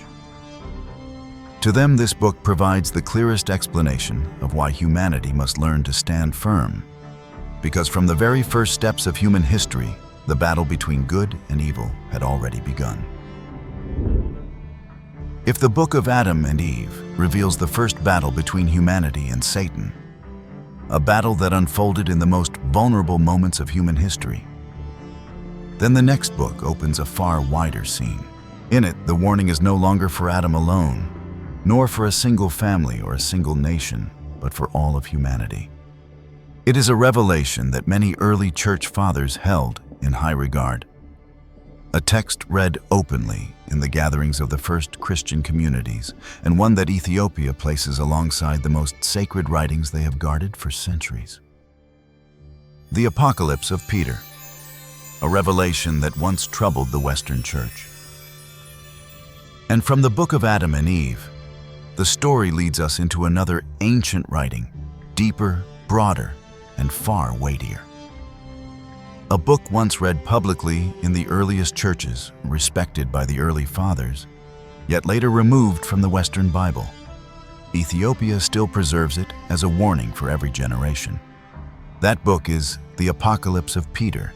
Modern scholars believe this text appeared around the 2nd century AD, very early, almost parallel to the period when the Gospels were being recorded.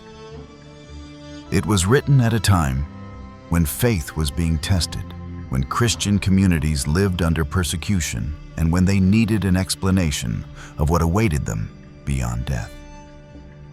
Many signs suggest that the text arose from a Jewish Christian community where the tradition of revelation was strong, where people believed that God could show mankind things no human eye could see. At first, the Apocalypse of Peter was received with great enthusiasm. It was read openly in the churches of Egypt, Palestine, and Syria. Important fathers such as Clement of Alexandria quoted it as a sacred text. But as time passed, and as the Council of Nicaea and the 4th century compilers of Scripture began shaping a stricter canon, the Apocalypse of Peter was slowly viewed as too specific, too clear about the world beyond, too vivid in its description of judgment, too capable of helping the faithful picture truths that church leaders of that time preferred to keep within tightly controlled theology. And so the Western Church removed it. Ethiopia did not. For Ethiopia, the Apocalypse of Peter is a warning filled with compassion, a revelation meant to awaken a sense of moral responsibility, not to sow fear. And so alongside Enoch and Jubilees, this text remains preserved intact within the Ethiopian Bible. The story begins when Jesus calls Peter to a quiet place. This is not a public miracle, not a sign before a crowd. It is simply the teacher and his closest disciple. And in that moment, the doorway into the spiritual realm opens. Jesus shows Peter the destiny of the righteous, a realm of peace so gentle that it feels like healing. Peter sees those who lived humbly, those who chose goodness even when unseen, those who suffered without abandoning faith, now walking in a clarity that no human language can fully express. Peter thinks the vision has ended. But then Jesus places his hand on Peter's shoulder, and the revelation widens toward the place where human beings must face the consequences of their moral choices. Peter sees the souls of those who committed injustice confronted with the truth they once refused to face.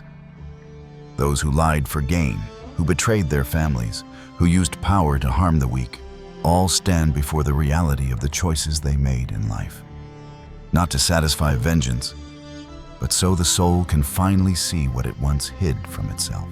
Peter trembles, not because he is weak, but because he understands that the justice of God is not cold, it is perfectly transparent. Nothing in human life disappears when we die. Everything is brought into the light. But the most important part of the Apocalypse of Peter is not the judgment, it is the final scene where the mercy of God shines most clearly. Jesus shows Peter the souls who have repented.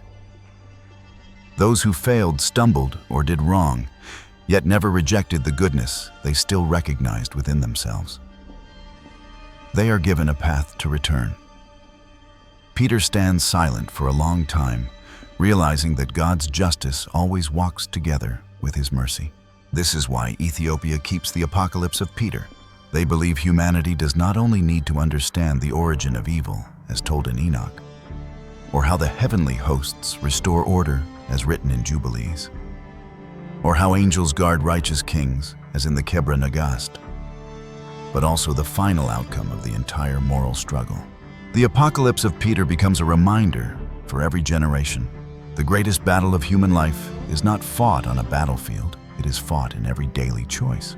And where the soul will go in the end is not decided by luck or fate, but by the very path each person chooses while still alive.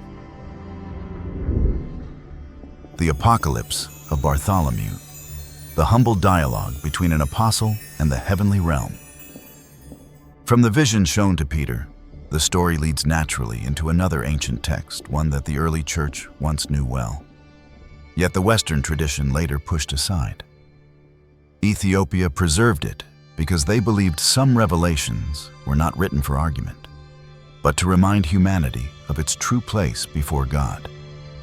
That text is the Apocalypse of Bartholomew. Scholars today believe it appeared around the 3rd or 4th century AD, in a period when the Christian faith was spreading rapidly while facing pressure, persecution, and doctrinal conflict. Believers wondered whether God was still acting among them and whether human beings could truly witness what happened in the unseen realm the way Peter once did. The Apocalypse of Bartholomew emerged from those questions, but the Western Church soon set it aside, not because its theology was false, but because of how boldly it described a direct conversation between Bartholomew and the heavenly beings when Christ brought him into the spiritual realm. The scene felt too close, too vivid, too immediate. Some church leaders feared that if ordinary believers read such dialogues, they would struggle to separate divine mystery from the imagery of visions. And so the text was eventually suppressed in the West. But Ethiopia kept it convinced that Bartholomew's humility before the heavenly realm was a lesson every believer needed. The text begins with Jesus calling Bartholomew to him after a long day of teaching. Bartholomew was one of the quietest apostles, rarely mentioned by name, yet possessing a faith as steady as an underground spring. When he approached Jesus, spoke words no other apostle had ever been told. "You shall see what has been hidden from all generations." And at that word, the unseen realm opened before him.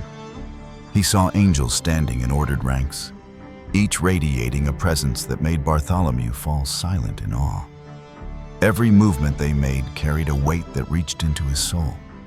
Not a fear that crushed him, but a reverence that made him understand he was standing before realities no human eye could perceive on its own.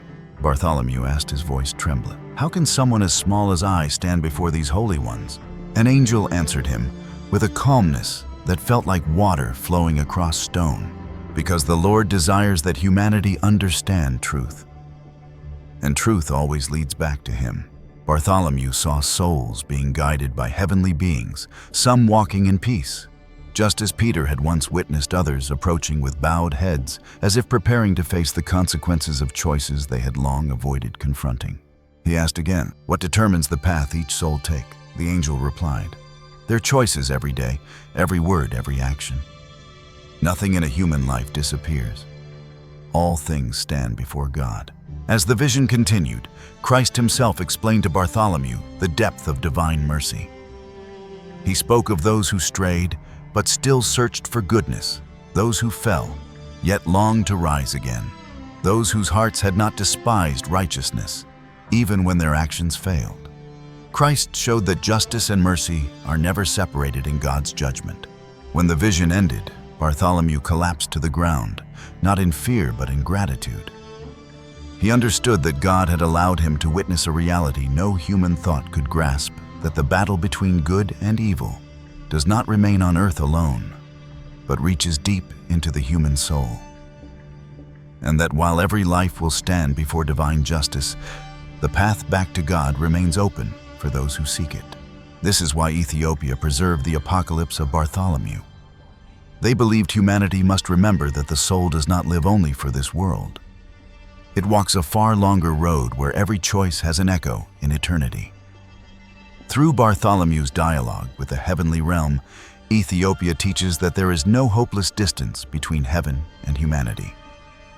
There is a path and God calls each person to walk it with sincerity and a life shaped by righteousness. The Cave of Treasures, the book that carries humanity's bloodline from Adam to the Messiah.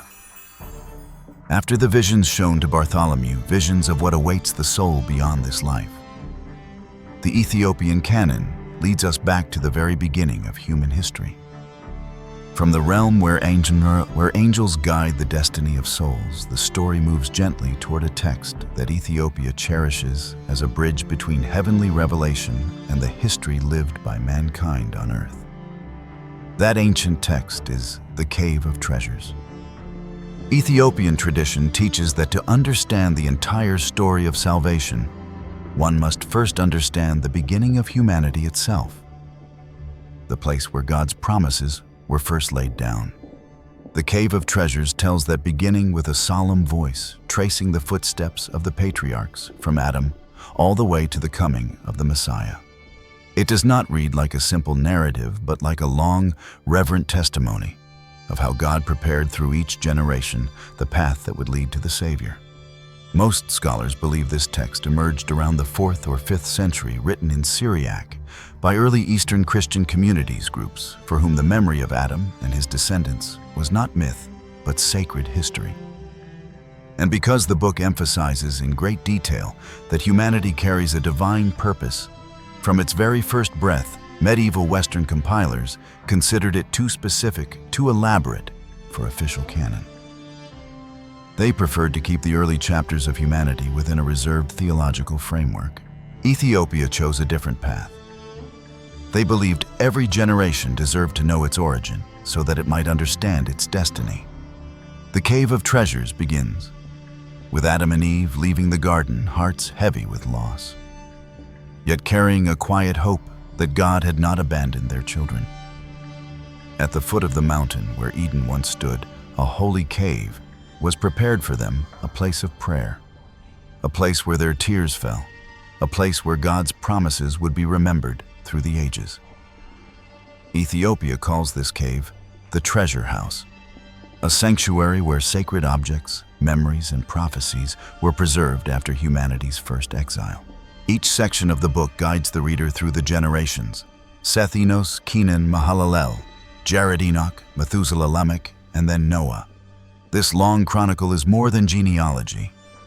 It is the unfolding of God's preparation through time, as if every life were a thread in a tapestry woven toward the coming of the Redeemer. The text describes how before a patriarch died, he passed down sacred objects kept inside the cave, sometimes gold, sometimes fragrant resin. But above all, the reminder that God would one day restore what Adam had lost. And so across the centuries, the cave became a symbol of memory, hope, and divine promise. When the story reaches the days of Noah, the Cave of Treasures recounts how the family carried those sacred items onto the ark. Humanity was not only preserved from the flood, its memory, its hope, and its covenant were preserved as well. And because of that, the cave was never forgotten. It continued to appear in the history of the patriarchs after the waters receded, as though the divine heritage of humanity had its own dwelling place on earth. The narrative moves through the line of Shem to Abraham, Isaac, and Jacob, and then to the birth of the 12 tribes, all presented as steps leading toward a single point in time. Finally, the book closes with sacred reverence as it describes the coming of the Messiah, as though every generation from Adam to Joseph were woven together in one continuous story guided by God. For Ethiopia, the Cave of Treasures is not merely ancient history. It is a reminder that every human life today is part of that long story. And if Adam, Noah, Abraham, and all who came before walked in hope, then every person can continue that path through faith and righteousness.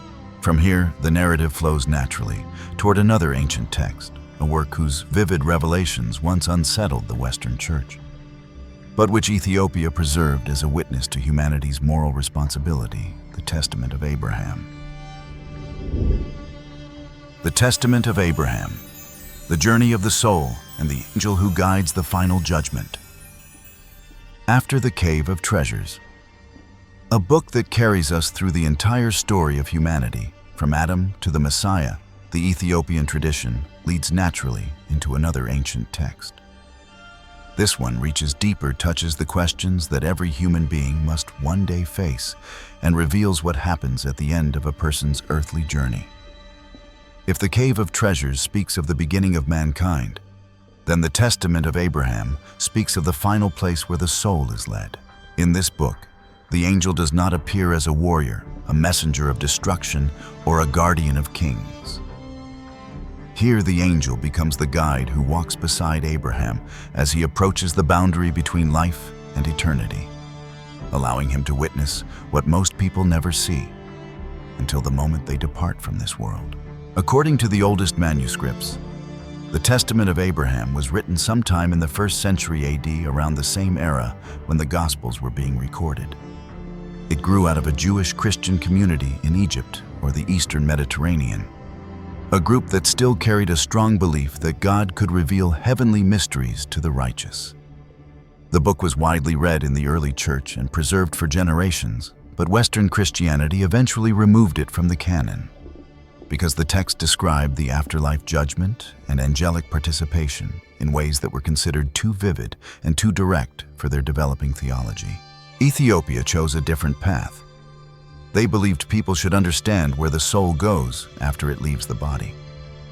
For them, the Testament of Abraham was not a danger, it was guidance. And so they kept it, preserving the book alongside Enoch, Jubilees, and other ancient writings the West set aside. The story begins when Abraham is already old. His life has been long and full of blessings. When the angel Michael is sent to tell him that his time is near, Abraham listens with a peaceful heart. Yet he still holds a question that every human being carries within: what truly happens after the soul leaves the world? God allows Abraham to seek that answer. And Michael receives a command no other angel had been given before, to lead Abraham across the threshold between two realms. As they travel together, Abraham sees scenes that stir both reverence and quiet understanding. He sees souls welcomed into a realm filled with peace and clarity. People who lived with integrity, who guarded their hearts even in hard times, who stayed faithful when no one was watching. These souls walk in a place that feels healed and whole. Then Abraham sees another place. Not a realm of fire or torture, but a place where people face the truth of their actions. Those who harm the innocent confront the weight of what they have done. Those who used power to oppress others see with absolute clarity the pain they caused. Nothing is hidden. Nothing is lost. Every choice returns to the person who made it. Abraham trembles not out of fear, but because he understands that God's justice is transparent. Nothing we do in life disappears. Everything is revealed with perfect honesty. Yet the most powerful scene in the Testament of Abraham is not the judgment itself. It is the moment God allows Abraham to witness mercy. Michael shows him souls who made mistakes, who stumbled, who failed, but never completely turned away from what is good. For these souls, a path back is opened. Abraham stands still for a long time, realizing that God's justice is held together with compassion. This is why Ethiopia protects this text. They believe people need to understand not only how evil begins, as described in Enoch, not only how the heavens restore order, as in Jubilees, not only how God guides kings, as in the KEBRA NAGAST, but also how the journey of every soul reaches its end. The Testament of Abraham teaches that the greatest battle of a person's life takes place within their own daily choices. And where a soul ultimately goes is not determined by destiny or chance, but by the path each person walks while they are alive. From here, the story continues, naturally leading us to the Book of the Bee, a text Ethiopia treasures for the way it gathers the sacred memories of humanity, preserving truths that echo from the first pages of creation to the hope promised at the end of time. The Book of the Bee, the sacred archive of human memory. From the Testament of Abraham, where the soul is guided across the threshold between justice and mercy, The journey through Ethiopia's ancient scriptures leads naturally to a very different kind of text. If the earlier books unveil encounters with angels, battles in the unseen realm, or revelations about humanity's destiny, then the Book of the Bee stands as a treasury, a place where the most essential memories of God's dealings with humanity are gathered and preserved. This text emerged in the 12th century, written by Mar Solomon, a Syriac bishop of the Eastern Christian tradition. Yet its significance reaches far beyond its author. It is a vessel containing echoes from thousands of years, memories of angels of creation, of the patriarchs, of the earliest covenants, and of the hope that the scriptures have always pointed toward. Ethiopians cherish this book because it weaves the scattered pieces of sacred history into a single unified vision. Reading it feels like walking alongside God from the beginning of time toward the restoration he promises at the end. The Book of the Bee opens with the story of creation, but extends far beyond the familiar words of Genesis. It describes the role of angels. In the earliest days, the messengers entrusted with guarding order, guiding humanity, and carrying out tasks that humans could not yet understand. These details illuminate the unseen fabric of the world, showing how closely heaven and earth were intertwined from the very beginning. The narrative then moves through the eras, when the patriarchs faced trial after trial. Adam, Seth, Enoch, Noah, Abraham. Each one described not as distant figures, but as travelers on the same journey. Every human must walk the journey of seeking God in a world that constantly shifts. Through these pages, the Ethiopian tradition emphasizes that sacred history is not the story of one nation, but the shared story of humankind. Yet the most profound part of the Book of the Bee lies in its final chapters, where the text turns its gaze toward the future. It speaks of the day God restores all things, when humanity is healed of its wounds, and when the light of the Creator returns to the world He made. Ethiopia reads these pages as a continuation of the same divine promise that runs through every sacred book they preserve. If Enoch reveals the origin of corruption, if Jubilees shows the heavenly hosts restoring order, if KEBRA NAGAST reveals angels guiding kings, if the testament of Abraham leads the soul to the threshold of judgment, then the Book of the Bee gathers these strands into a single stream, declaring that God has never turned His gaze away from humanity. It reminds the reader that history is not a chain of disconnected events, but a continuous journey between God and His creation. And that journey continues in every human life, in every choice, every prayer, every moment when the heart turns toward what is good. From here, the path naturally leads to the final texts in Ethiopia's collection of forbidden and forgotten scriptures. Some of the most controversial, most hidden, and most thought-provoking writings ever preserved by any Christian tradition. The Apocalypse of Paul, the revelation that once frightened the Western Church. From the Book of the Bee, where sacred history is gathered like a vast treasury of humanity's collective memory, the journey leads us one step deeper into the ancient texts that once echoed through the early Christian communities, yet were later rejected by the West. And among them, no text caused more debate than the Apocalypse of Paul. Scholars believe this writing appeared around the 3rd century AD, during a time when the Christian faith was being tested by persecution division and the urgent need to understand what awaited the soul after death. Many researchers think the text originated in Egypt or Syria, places where visionary tradition was strong and where early believers longed to see what the apostles themselves once witnessed. The Apocalypse of Paul spread so quickly that only a few centuries later, many churches in Egypt were reading it publicly during worship. Several early church fathers considered it highly valuable, especially during the periods when Christians faced oppression and death for their faith. However, when the Western Church began forming the official biblical canon in the 4th century, the text was immediately excluded. The reason was not doctrinal error, but the text's striking clarity, intensity, and detail about the afterlife. Many leaders of that era feared that such vivid visions would draw believers to focus on imagery rather than on the theological system they were constructing. And so, the book was sealed away, pushed into the realm of forbidden texts. But for Ethiopia, that decision made little sense. How could a text that strengthened the faith of thousands of early Christians simply be abandoned? And so, Ethiopia preserved. The Apocalypse of Paul, treating it as a natural extension of the truths Scripture points toward, but does not fully describe. The story begins when Paul is carried out of his body by the Spirit. This was not a miracle before crowds, but a revelation granted privately to a soul longing to understand the path of the world to come. In this vision, Paul is taken up to the third heaven, a place mentioned in Scripture, but never described with clarity. There he witnesses a scene so profound that he later trembles. When retelling it, the souls of the righteous entering a realm filled with peace that seems to heal the heart itself. He sees people who lived with honesty, who practiced goodness quietly, even when no one watched, who endured pain, yet held fast to their faith.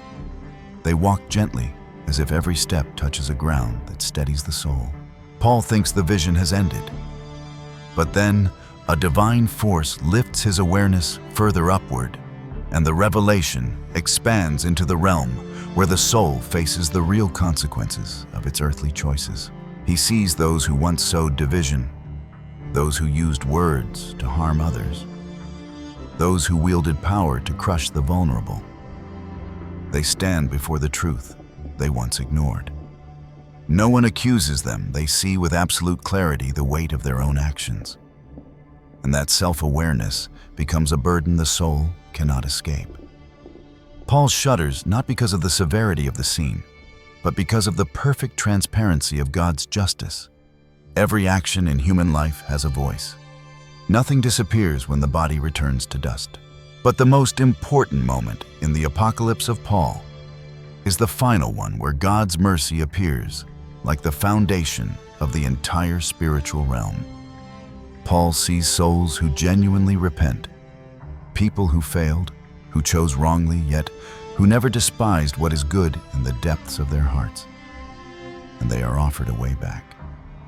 Paul stands in silence for a long time within that vision. He understands that God's judgment always moves together with compassion.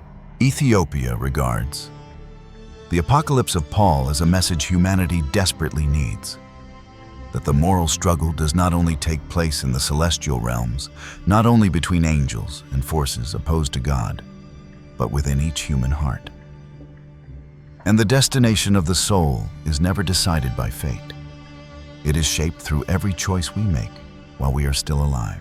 Its presence in the Ethiopian Bible is a quiet but powerful declaration. God does not hide the truth from those who genuinely want to walk in it. The remaining banned books preserved in Ethiopia. As our journey moves through Enoch, Jubilees, KEBRA, NAGAST, the Shepherd of HERMAS, 4.